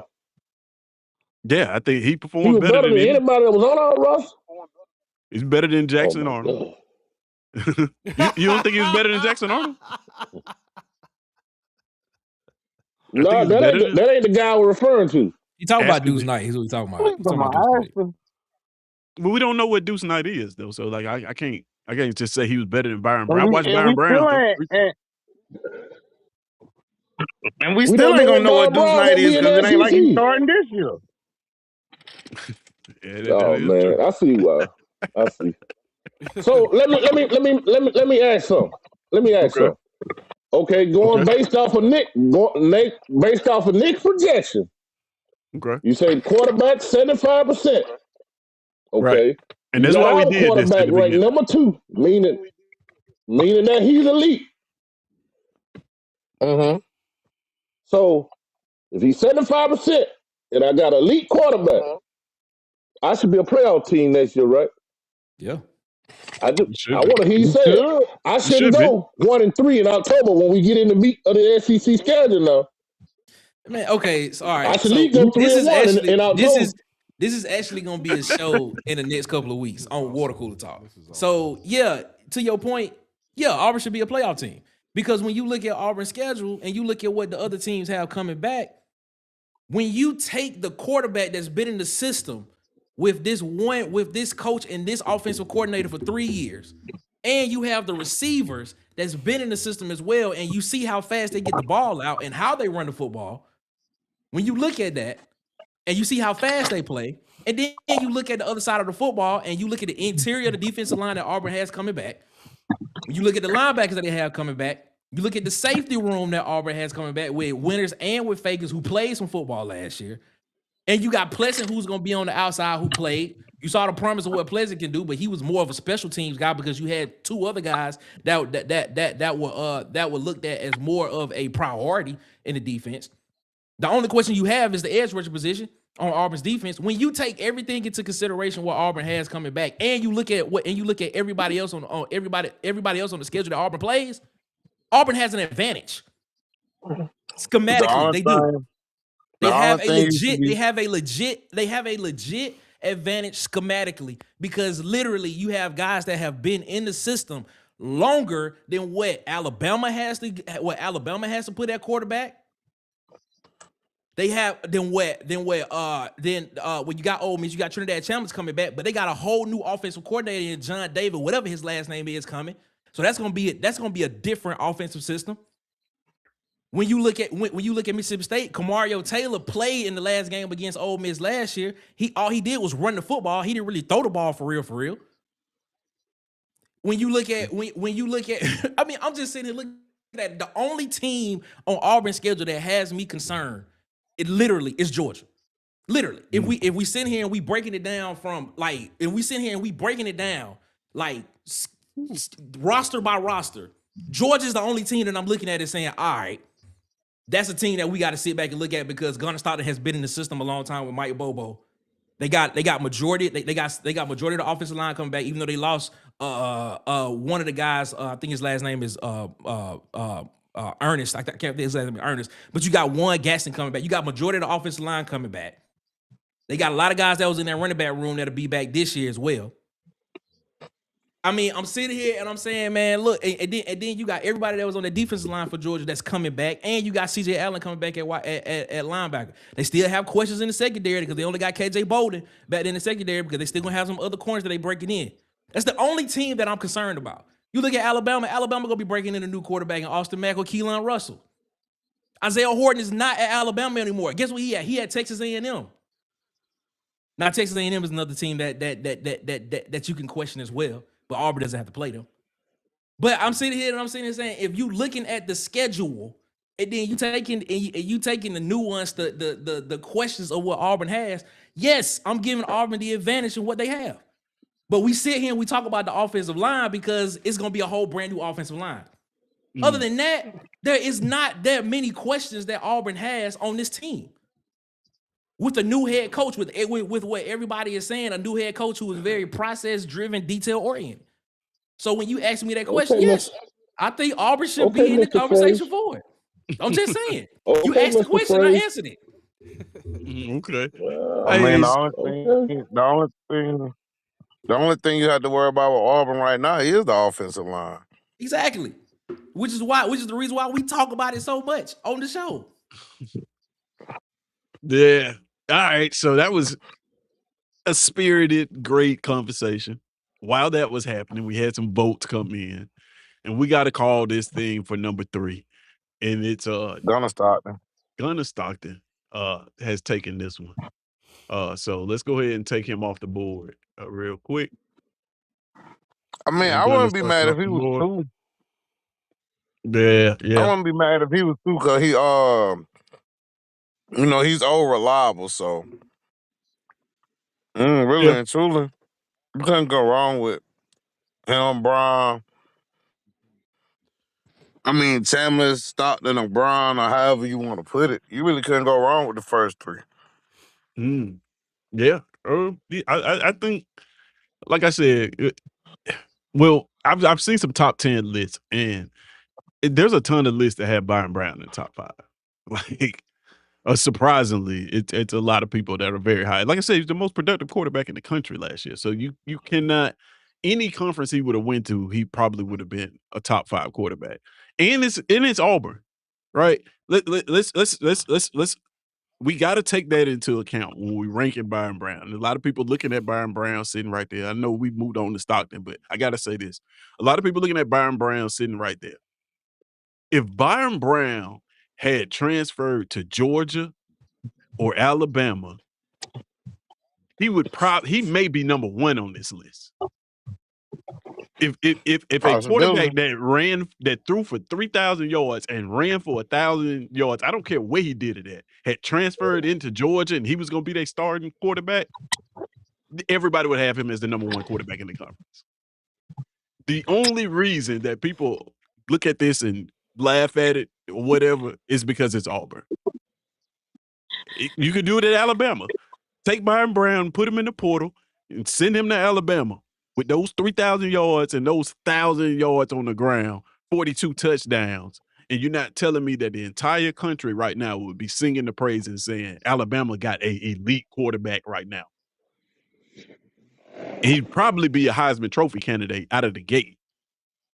But because it's Auburn and because we've been lackluster the last 5 years, people look at that and say, he's not going to do nothing. Right? But in reality, he's already did it. He's already been the most productive quarterback in the conference. I mean, in the country. So there's that. We got to move on to number 4, guys, because we got to get up out of here. Got to move on to number 4. This is where it gets a little bit interesting, though, because some people going to be left on the bench, and we know how that ticks people off. So, as the number 4 quarterback in the conference behind Chambliss, Brown, and Stockton. Again, all you got to do is hashtag the last name of the person that you would like to vote for. I already got it set up and ready for you guys to vote, and those votes are open. Who is the number 4 quarterback in the conference? I just want everybody to know I keep voting McIntyre because that is my vote for Joey Aguilar. So just so people know. Right. Yeah. I got it. I'm sorry. I made this before I found out that, of course, that Aguilar had been granted his injunction. So if you want to vote for Aguilar, you just have to hashtag McIntyre, and that's a vote for Aguilar. So already looks like we got some votes coming in. 2 votes in for McIntyre. Well, this would be actually Aguilar. Got some coming in for Reed. I can't vote. Some for Mateer. You got to hashtag it.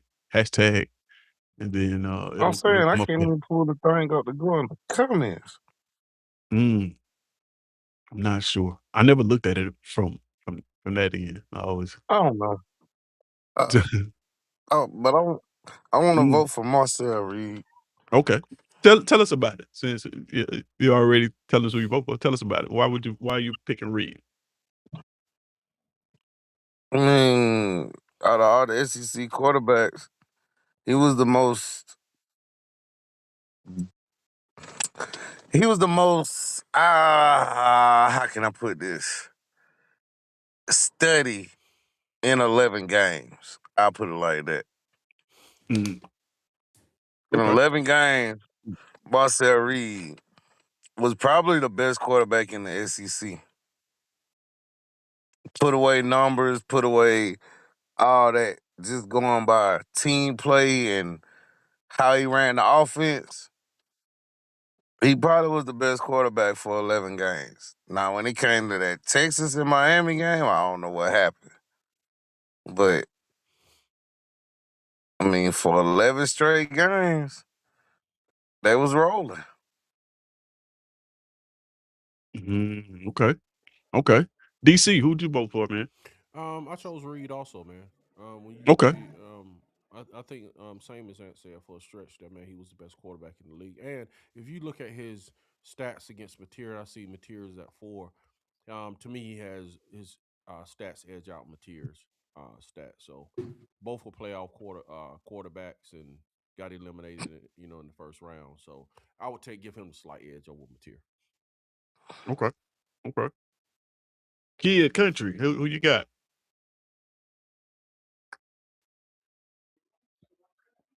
Edward. Man, I'm gonna go with No, I'm going with Levitt, man. Sam Levitt. Okay. That's actually an interesting pick. Tell us about that one, man. Because I considered him for a top 5 spot too. So I just think Lane's ability to get the max out of quarterback, you know, and he got some weapons down there to work with. So I'm gonna go with Levitt. okay. True. The guy you just seen him in the national championship 2 years ago. So I mean, yeah, 2 years ago. Playoffs. Yeah. You seen him in the playoffs.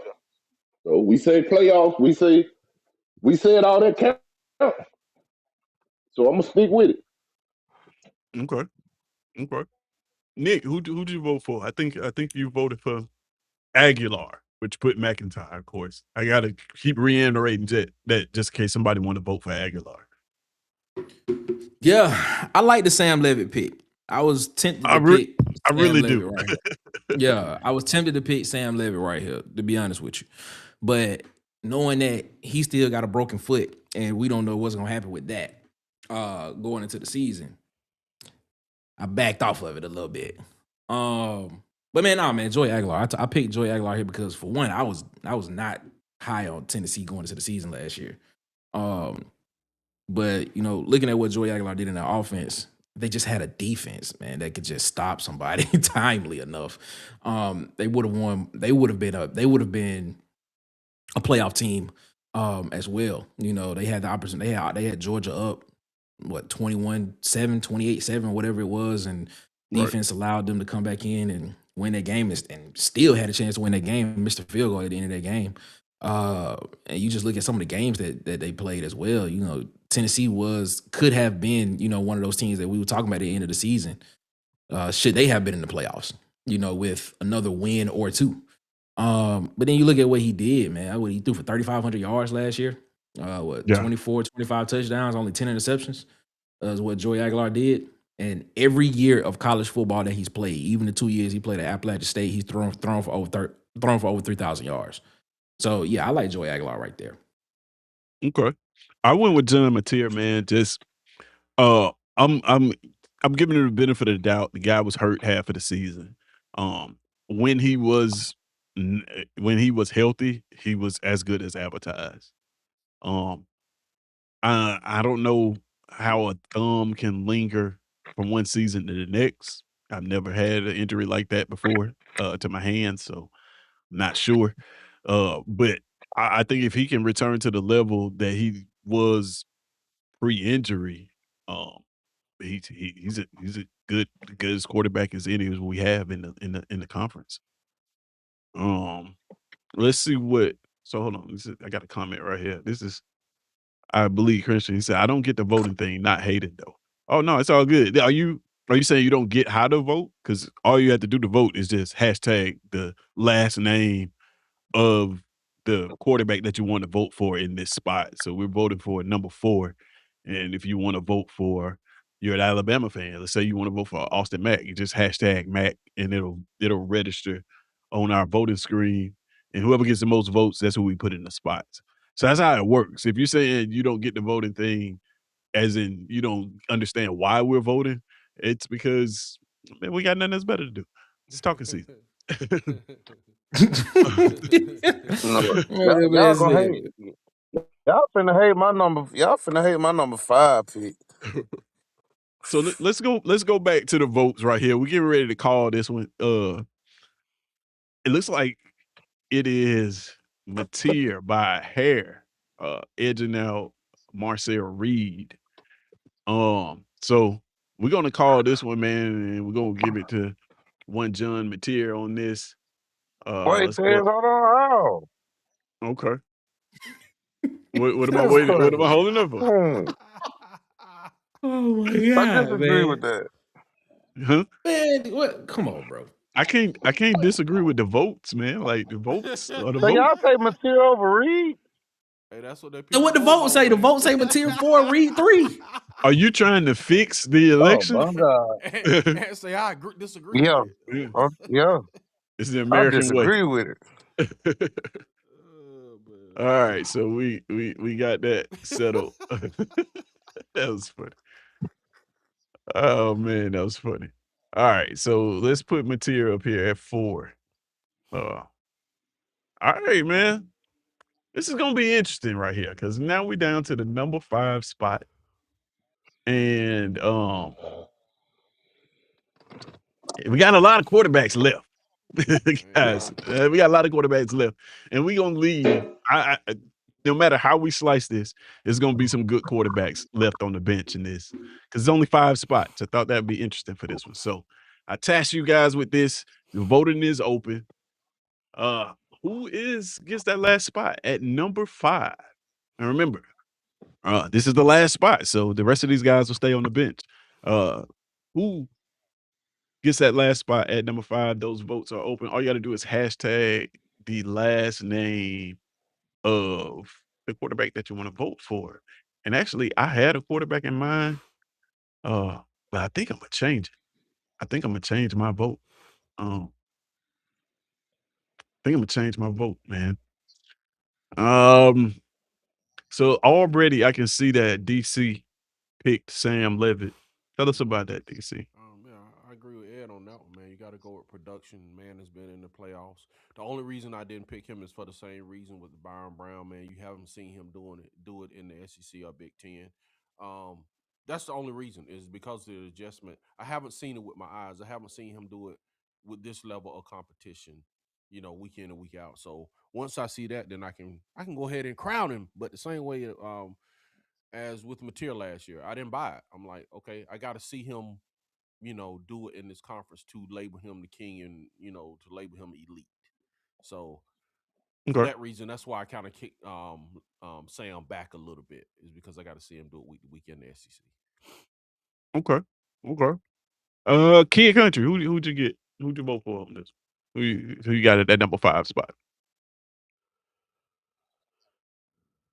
Man, sadly, Auburn fans in Kid Country top five, Byron Brown, nowhere in sight. Oh, that's not to say the boy ain't a good quarterback, but he just not in my top five. Okay. I'm gonna Hey, go this with Mr. man. Marcel Reed, man, another guy that was in the no, another guy that was in the playoffs. You know what I mean? He led the team to the Right. playoffs. I got to go Marcel Reed right here. I will have Okay. Byron Brown probably 6 to 7 in my rankings.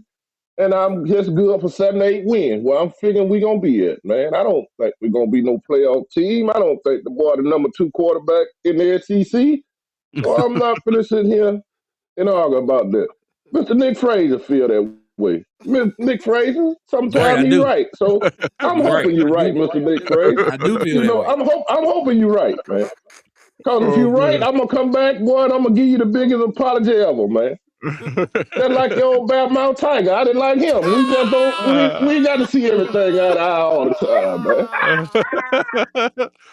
Oh man, that's funny, man. Hey, Hey, hey, if you are watching this and you want to know why him saying Oh, Bear Mouth Tiger is hilarious, go to Water Cooler Talk Sports and watch the episode from last night. oh my god. no, that was it's on that was it's on That was DC. Auburn Addict, That was on man. Auburn oh, that Addict. was That on was on Auburn Auburn Addicts. Addict. Okay, That was Sunday. well, That was Sunday. okay, well, go watch Auburn Addicts Sunday's show, uh, and you will see that joke, man. It was hilarious. Actually, just go tap in with all these guys' content. You'll find a little bunch of interesting things. So, let's see. Nick, who did you vote for on this one? Yeah, I was between Sam Levin and Marcel Reed. And I chose Marcel Reed. Um and I'm still kind of going back and forth between that. But the reason why I'm giving him the edge is because Sam Levin's still hurt, man. His foot is still his like That is fair. I don't know exactly like how I don't even know if he's gonna be available at the beginning of the season. I think everybody is saying he will be, but you know, I don't, man, is that's tough because if he was fully like not if he was not injured, and he was and the word coming out was that he was fully not say fully but healthy enough to go through it. Mhm. I would probably put him in that top. I would put him in that top five. I would still probably it would still be a battle between him and Reed, and I'll probably give him the edge because he played better. Uh, in the he was playing well last year up until he got hurt. And when you go back to when he played in the playoffs, he played well in that game and it was bringing Arizona State back. In that game, him and the running back, I can't remember dude's name right now. Play Scatterboo? for the Giants. Scottaboo, yeah. Hmm. They were they were moving. They was moving guys around and they was making a run on Texas to come back and make that a game. So man, I like Levitt as a quarterback, but man, that foot injury, man, it just got me concerned. We don't even know if he gonna play. So in that because I'm not gonna say just because of that, because Marcel Reed went on the road and beat Notre Dame as Mhm. well. And he had some good had some really good wins. He had come from behind win against South Carolina at home when Yeah. they just couldn't do anything in the first quarter Right. last year.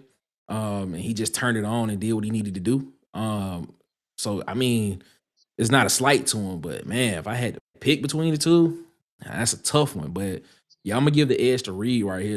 And the defining thing is because of Sam Levitt's foot. Like I don't know how healthy he's gonna be going into the season. Okay. Right. I mean, that's fair. That's 100% fair. And who you got in this 5th Yes, spot, man? sir. Man, look, I got a hot take for y'all for real.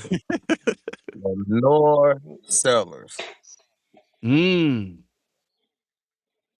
That's Not tell us about it. not looking at last year because I don't know what Shula was thinking when he was doing. I don't know what he was thinking last year with the play calls. But think about what happened the year before. Lenore Okay. Sellers was probably the best quarterback in the SEC in 24 Mm. and almost led South Carolina to a win over Bama. They had he had great stats, and not to mention he was just as dynamic as Byron Brown was last year in the year before in 24. So with the new coordinator that they have in Browse Jr., Okay. in Browse, I think Sellers gonna put up some numbers, man. I really do. That's a that's a good take. One that, a lot of experience coming back, was like you said, super athletic, highly touted the year before last. So yeah, if they can right that ship, man, he could definitely be top 5, man. Uh, I actually voted for Sam Levitt, uh, actually because of what Ed said. What Ed was said, it brought it to my attention. Like, yeah, this guy's been to the playoffs, um, played at a high level, doing that, going into a system with a coach that's renowned for getting the most out of quarterbacks. So that's who I went with. But this is not the TES list. This is the SECZN list compiled by the Keyboard Collective, and it looks as if one Marcel Reed has taken this spot. So we're gonna call it. And we're gonna call it, right? And we're gonna take young Marcel off of this list real quick so that we can put him on the other one. All right. And let's get over here and take a look at what we came up with. All right, guys. So there it is. Your top 5 quarterbacks as voted on by you, the fans, Keyboard Collective. Uh, we have at number one Trinidad Chambliss. Number 2, Byron Brown. Number 3, Gunnar Stockton. Number 4, John Mateer. And number 5, Marcel Reed. Uh, that leaves a lot on the bench, right? You got Arch Manning, who's arguably his team had the greatest portal season in the SEC. Um, that's where they rank. I'm not necessarily sure about that. We'll see. Um, he's still on the bench. Sam Levitt is still on the bench. Lenore Sellers is still on the bench. Joey Aguilar is still on the bench. Austin Mack is still on the bench. Um, so this is interesting, man. Of these guys that are on the bench, who do you think deserves to be in that top 5 and deserves to give it to jump off the sideline? Who did we get wrong? I know there's a lot of Byron Brown stuff. Judging by the ones that we have on the sideline on the bench there, who did we get wrong, guys? Joey Aguilar should be on that list somewhere. Okay. Could be on that list somewhere. I think Levitt could be on that list too. Levitt too. Yeah. Yeah. Okay. Okay. And I don't even have to ask who doesn't deserve to be on this list. Okay, other than Byron Brown, right? So we don't want to have that conversation. Other than Byron Brown, who doesn't deserve to be in the top 5 of this? Because we named 2 quarterbacks that deserve to be in that spot. So who doesn't deserve to be a top 5 quarterback in the SEC other than Byron Brown? Man, that's not Anybody? no bad John list. Mateer. Yeah, I think you could interchange John Mateer. John Mateer for Levitt Yeah. Yep. or Aguilar? When I don't know Aguilar's numbers. You know what I'm saying? I have to see I Aguilar's change numbers. I change Mateer for Aguilar. Mhm. Okay. Okay. Mateer for Aguilar. Okay. what I would love for us to be able to do, Ted, Mhm. we sitting here saying this of February 17th. I would love for us to revisit this poll Oh, we probably will. about 2 to 3 weeks before fall camp because I'm quite sure there's a lot of things gonna change in between that. Oh, for sure. That's the plan. We will revisit this list. We revisit the coaching list. Not only before the season, but after the season. This is going to be interesting. When we revisit this list before the SEC championship, it's going to be a very interesting episode. So if y'all out there, make sure y'all subscribe. Stick And why I around say long enough before that we get because to it that. was I'm just not in I got you. I got you. I'm not in book mode yet. I'm I not got there yet. Not at all. I'm not there yet. Now, I Mr. got Nick Frazier, you catch Edward in August. Edward might have Byron Brown #1. I'm just not there yet. But here's the thing, That's though. not in the book mode, But here's the man. thing. I'm not I might have bugging. him #1 August the 1st, man. I'm not. But here's the thing. I'm not bugging. I'm just going off of what the numbers tell me. Like I can make an argument that Gunnar Stockton maybe shouldn't be on this list. Just saying. What? Yeah, What? Gunnar Stockton. I mean, the Gunnar. Like if I put it like this: if I ask you the question in the last three quarterbacks that Georgia has had, where would you rank Gunnar Stockton? Between Stetson Bennett, Carson Beck, and Gunnar Stockton, where would you rank him? I might rank him second. I would rank Gunnar Stockton third. I think I'll take Gunnar Stockton over Carson Beck. I'd take Carson Beck over Gunnar for Stockton. you know what I'm saying, that factor. You don't really have to worry about Gunnar Stockton like making that critical error. You know what I'm saying? Even though he plays within the system and is consistent in it and been consistent for 2 years, and you don't look at Gunnar Stockton and be like, you know what I'm saying, That's a great question. that he's gonna like literally. You don't have that thought. And my brother is a Georgia fan, and he has that thought in the back of his head, man, anytime now.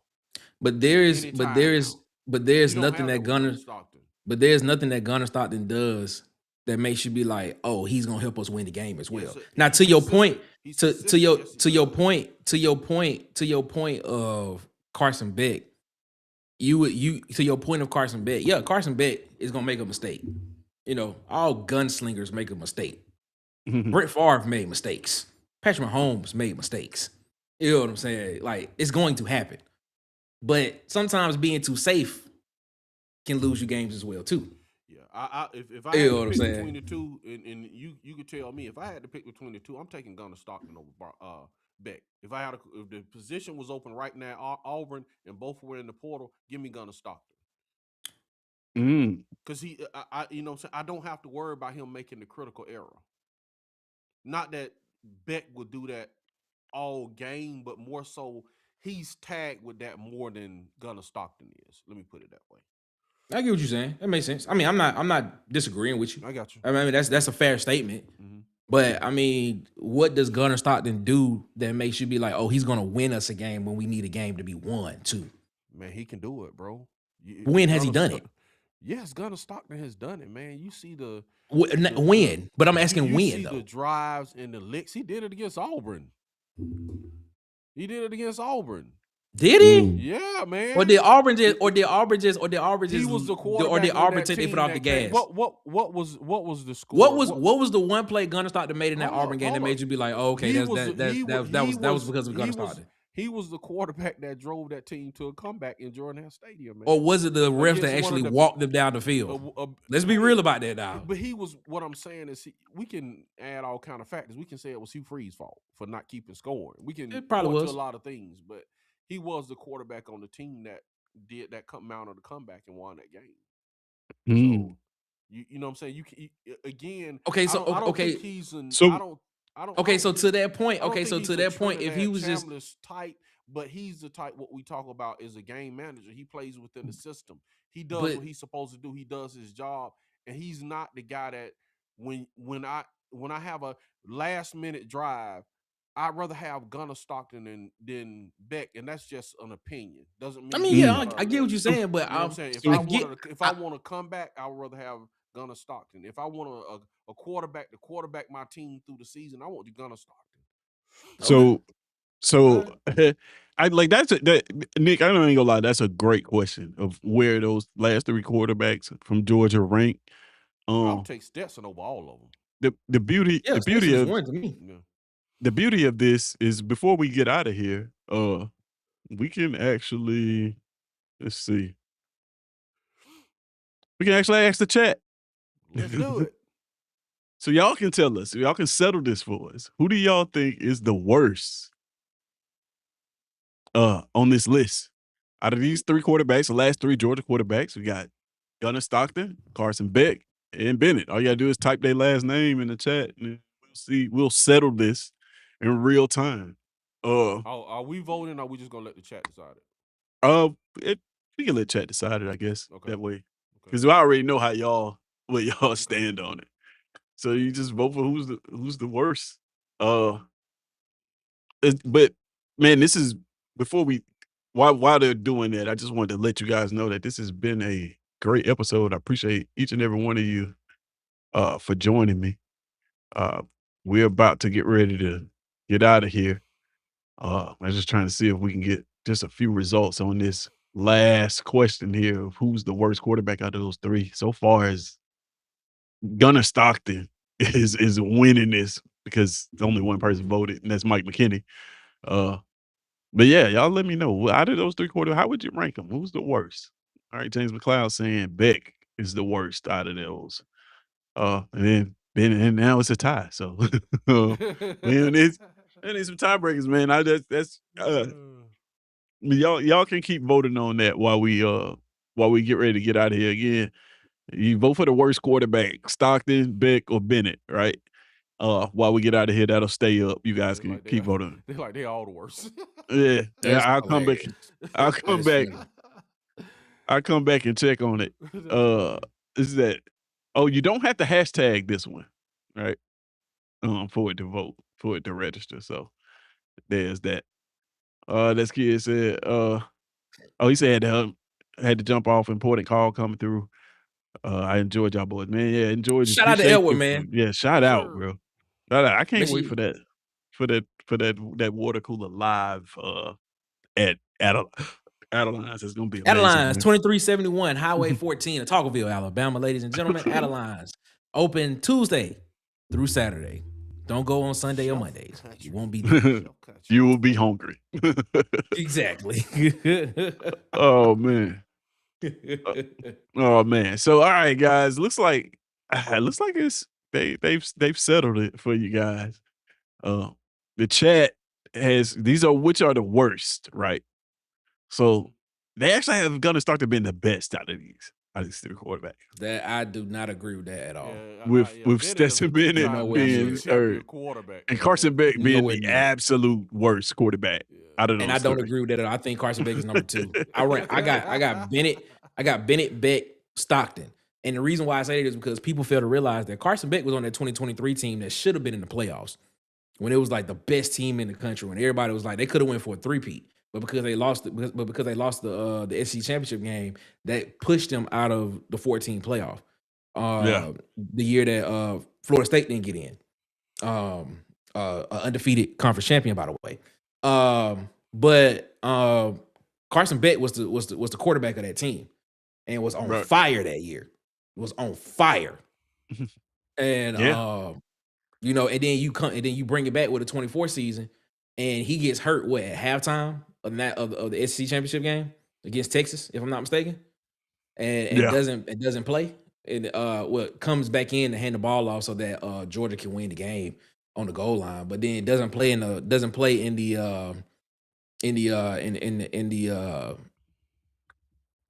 playoffs and loses in the first round of Notre Dame. So I mean, it's an interesting one, man. It's so the but I chat. understand Yeah. where people are coming from when they say, could he make a mistake? And I called it in that championship game. When is Carson Beck gonna make a mistake? And he did it. Yeah. So I completely understand where people coming from when they say that. But That's true. I think they all had to be honest, I think they all had the propensity to make that mistake with the exception of maybe Bennett. Bennett probably was the safer one. Bennett was clutch, bro. Bennett was clutch, man. All right, guys. So we about to get ready to get out of here. Also, yeah, guys, if y'all have an idea of a poll, if we're having a debate and if we're ever on this show and we're having a debate and you guys want to settle it the old fashioned way by votes, just let me know. We can make up a poll on the fly like we just did with the Georgia quarterbacks thing. And we can actually settle everything. So we got some people coming in late saying this is Rammer Jammer Alex. What's going on, man? Appreciate you for joining us. What do What's you up, born Rammer? fans think of old goulash? He says. I don't know who that is. But one Alex Golesh, I love him, to be honest with you. I do. Um, I think a better question would be how do you um Tide fans feel about Kellen DeBoer? I think that's a more interesting question than how we feel about Alex Golesh. I think most of us will say that, we feeling pretty good about him. But if you ask that question about DeBoer to your fan base, I don't know if it's gonna be overwhelming majority is going are going to be rocking with that guy, man. That'll be a great question, man. Great question. I think you should ask that in your group chat, man. How do we feel about our coach? see see how that goes, man. All right, he says we like him so far. What do you? Mike McKinney right behind me says we like him so far. What do you think of Denver? That's funny. Well, yeah, funny, man. This Oh is man. hilarious, bro. Oh man. All right, man. So we're about to get ready to get up out of here. Looks like DC, DC, he might have had to dip. I think Yeah. he had to leave out. All right, yeah. Okay, so we're about to get up out of here, man. We've been on here way too long. Time flies when you're having fun. Yes, it Um, does. Yes, it and does. then this was a great episode, I think. Yes, it is.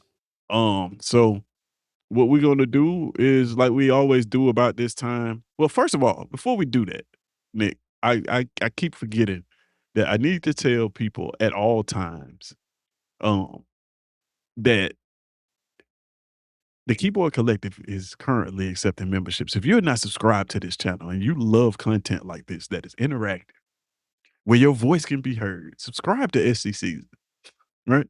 Yes, subscribe. Go ahead and subscribe to SECZN. Tell a friend, right? Tell a friend, say, hey, I just stumbled upon this new channel. You can actually vote and have your opinions heard in real time. They rank quarterbacks, all kinds of. Let them know, man, and show them the content and get them over here at its SEC season. And have them subscribe and become part of the Keyboard Collective because the Keyboard Collective is always taking memberships.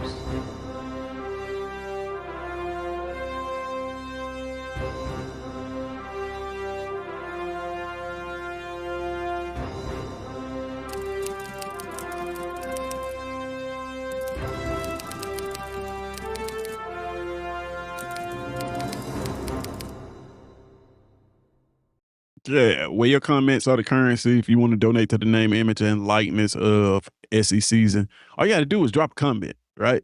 That's all you got to do. That's Real it. simple. Subscribe, drop a comment, and that keeps the show moving. And lastly, got to plug the Mad video if you haven't seen it. If you're new to the channel, you haven't seen it, go search the channel, check out the Madden 27 ratings video. Went to the Senior Bowl, got a chance to ask players what they think their Madden rating would be. Got some great content and great answers. You'd be surprised at some of them. Go check that out. That is up on the channel right now. And don't forget about Thursday lunch breaks. Right? Thursday, 10:30 a.m. to 12 p.m. We're doing lunch breaks. This is for your lunchtime period. While you're at work, you can check us out during lunch. We're doing some interactive stuff then too. Great episode already up. Go check that out. And more to come. So tune in Tuesday. Set your reminders. Hit that notification bell so you'll know when we jump off live with lunch breaks. And I think that is it. Nope. Lastly, link in the chat. If you go to the pinned comment in the chat, there's a link. And you can follow that link to grab you a SE season hoodie. I have to put the disclaimer that the gold chains are sold separately, but you can grab one of these hoodies. And this is by request. You guys requested so much that we tried to make it happen. So You click that link, you can purchase one. They're available now. They're produced and sold by IC Art Designs, which happens to be my wife. So check out the website. There's more stuff on there you want to purchase. Go ahead and do that as well. All right. And lastly, here's our ranking stage. This is the top 5 that we came up with for the quarterbacks. This is the chat voted on this. Again, just to go at number 1, Byron Brown at number 2, Gunnar Stockton at number 3, Mateer at number 4, and Marcel Reed at number 5. This list will go up on all of my social media, so you can comment on it, check it out, send it to some friends, man. Let them know, see what they think about it, see what they think. All right, man. So now we got that out of the way, as we do about this time. I got to cue the outro, man. Got to. All right, man. So again, I know I say it a lot, but I appreciate you guys, each and every one of you, for tuning in to the SECZN, man. We're trying to move up in the YouTube world. So you attending this and commenting and liking and sharing, that all helps us out. Like I always say, this is hard work. From everybody that you see on these channels that we make content with, go check out their channels. Go look at the content, man. That's the least that you can do. Man, I'm just grateful, man. Grateful that these guys came up here with me, man. Shout out to DC. He had to leave early, so go check him out at Auburn Addicts on YouTube. If you're an Auburn fan, you should be there already. If you're not, if you're an Auburn fan and you're not on Auburn Addicts, what are you doing? Go check that out. Kid Country, and I think his channel is at kid_country, right? Not just at Kid Country, yeah. At Kid Country, and that's Kid and Country spelled with a K. Go check him out, man. And if you're in the area, go visit Adelines. What's the address, Nick? 2371 Highway 14, Otagoville, Alabama. A guy, absolutely. Chef Country, man. Open Tuesday through Saturday. He ain't there on Sunday or Monday, so don't go. Yeah, for sure, man. So appreciate those guys for stopping through, man. And now that these guys are here on the panel, man, let's let them tell you what they got going on and where to find them at. And I start with Ant. Let the people know where to find you at, man. Oh man, I'm at the crib right now. Y'all could have found me at Mardi Gras this weekend. You know what I'm saying? I was enjoying life as usual. But I mean, I'm gonna be here though. I'm here from here on out. Okay. All right, man. Appreciate that. DC, are you there? I'm here, man. I'm rolling on my way to the man's job, bro. But hey, man, appreciate you having me on. You can find me at Auburn_Addicts on all platforms, baby. All Auburn, all the time. Let's go. That's what's up. My guy Nick, man. Let everybody know what you got going on, man. Tell them where to find you at. Yeah, Water Cooler Talk Sports on YouTube, man. Make sure you go subscribe to us there, man. Monday, Wednesday, Friday is 8 p.m. Eastern, 7 p.m. Central, man. We go around the cooler, man, and we talk. Thinking about changing the name of that show to Around the Cooler. So yeah, man, that's what we gonna do. Around the Cooler is what we do, man. So we appreciate y'all so much for rocking with us there. Also, man, visit www.watercoolertalksports.com. Again, that's www.watercoolertalksports.com for all of your college football, SEC football, and of course, Auburn football news in written form, man. Shout out to Ted, shout out to DC, shout out to Ant, shout out to my guy Kid Country, man. Shout out to Edward, man. Shout out to Edward. And Edward know why I'm shouting him out. I'm not gonna put it out there. That's between me and him. But shout out to Edward, bro, man. I appreciate that guy so much, man. I really do. I really, really do. But yeah, man, appreciate y'all so much. Yeah, man. Hey, make sure you tap in with all these guys' content, and also the people that you don't see up here that we do content with too as well. B Sharp popped in from Sharpshooters Podcast. Go check that out. Well, it's Sharpshooters Sports Talk. I'm sorry. Please go check him out. JMHO Sports with Coach Sean. On the Block Sports with Coach Carl. Bama Standard and T-Town Media with Jonathan. Coach Al. I think Coach Al's channel is The Negative Free Zone. Super dope content that he puts out.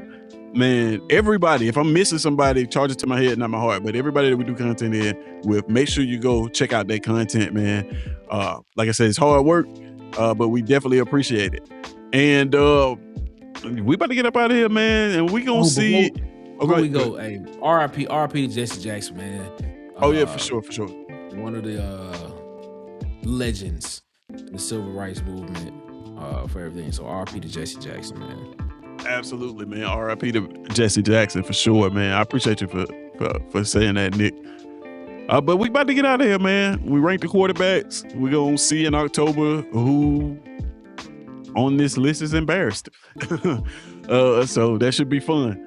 And as always, man, it is SECZN, and we are out.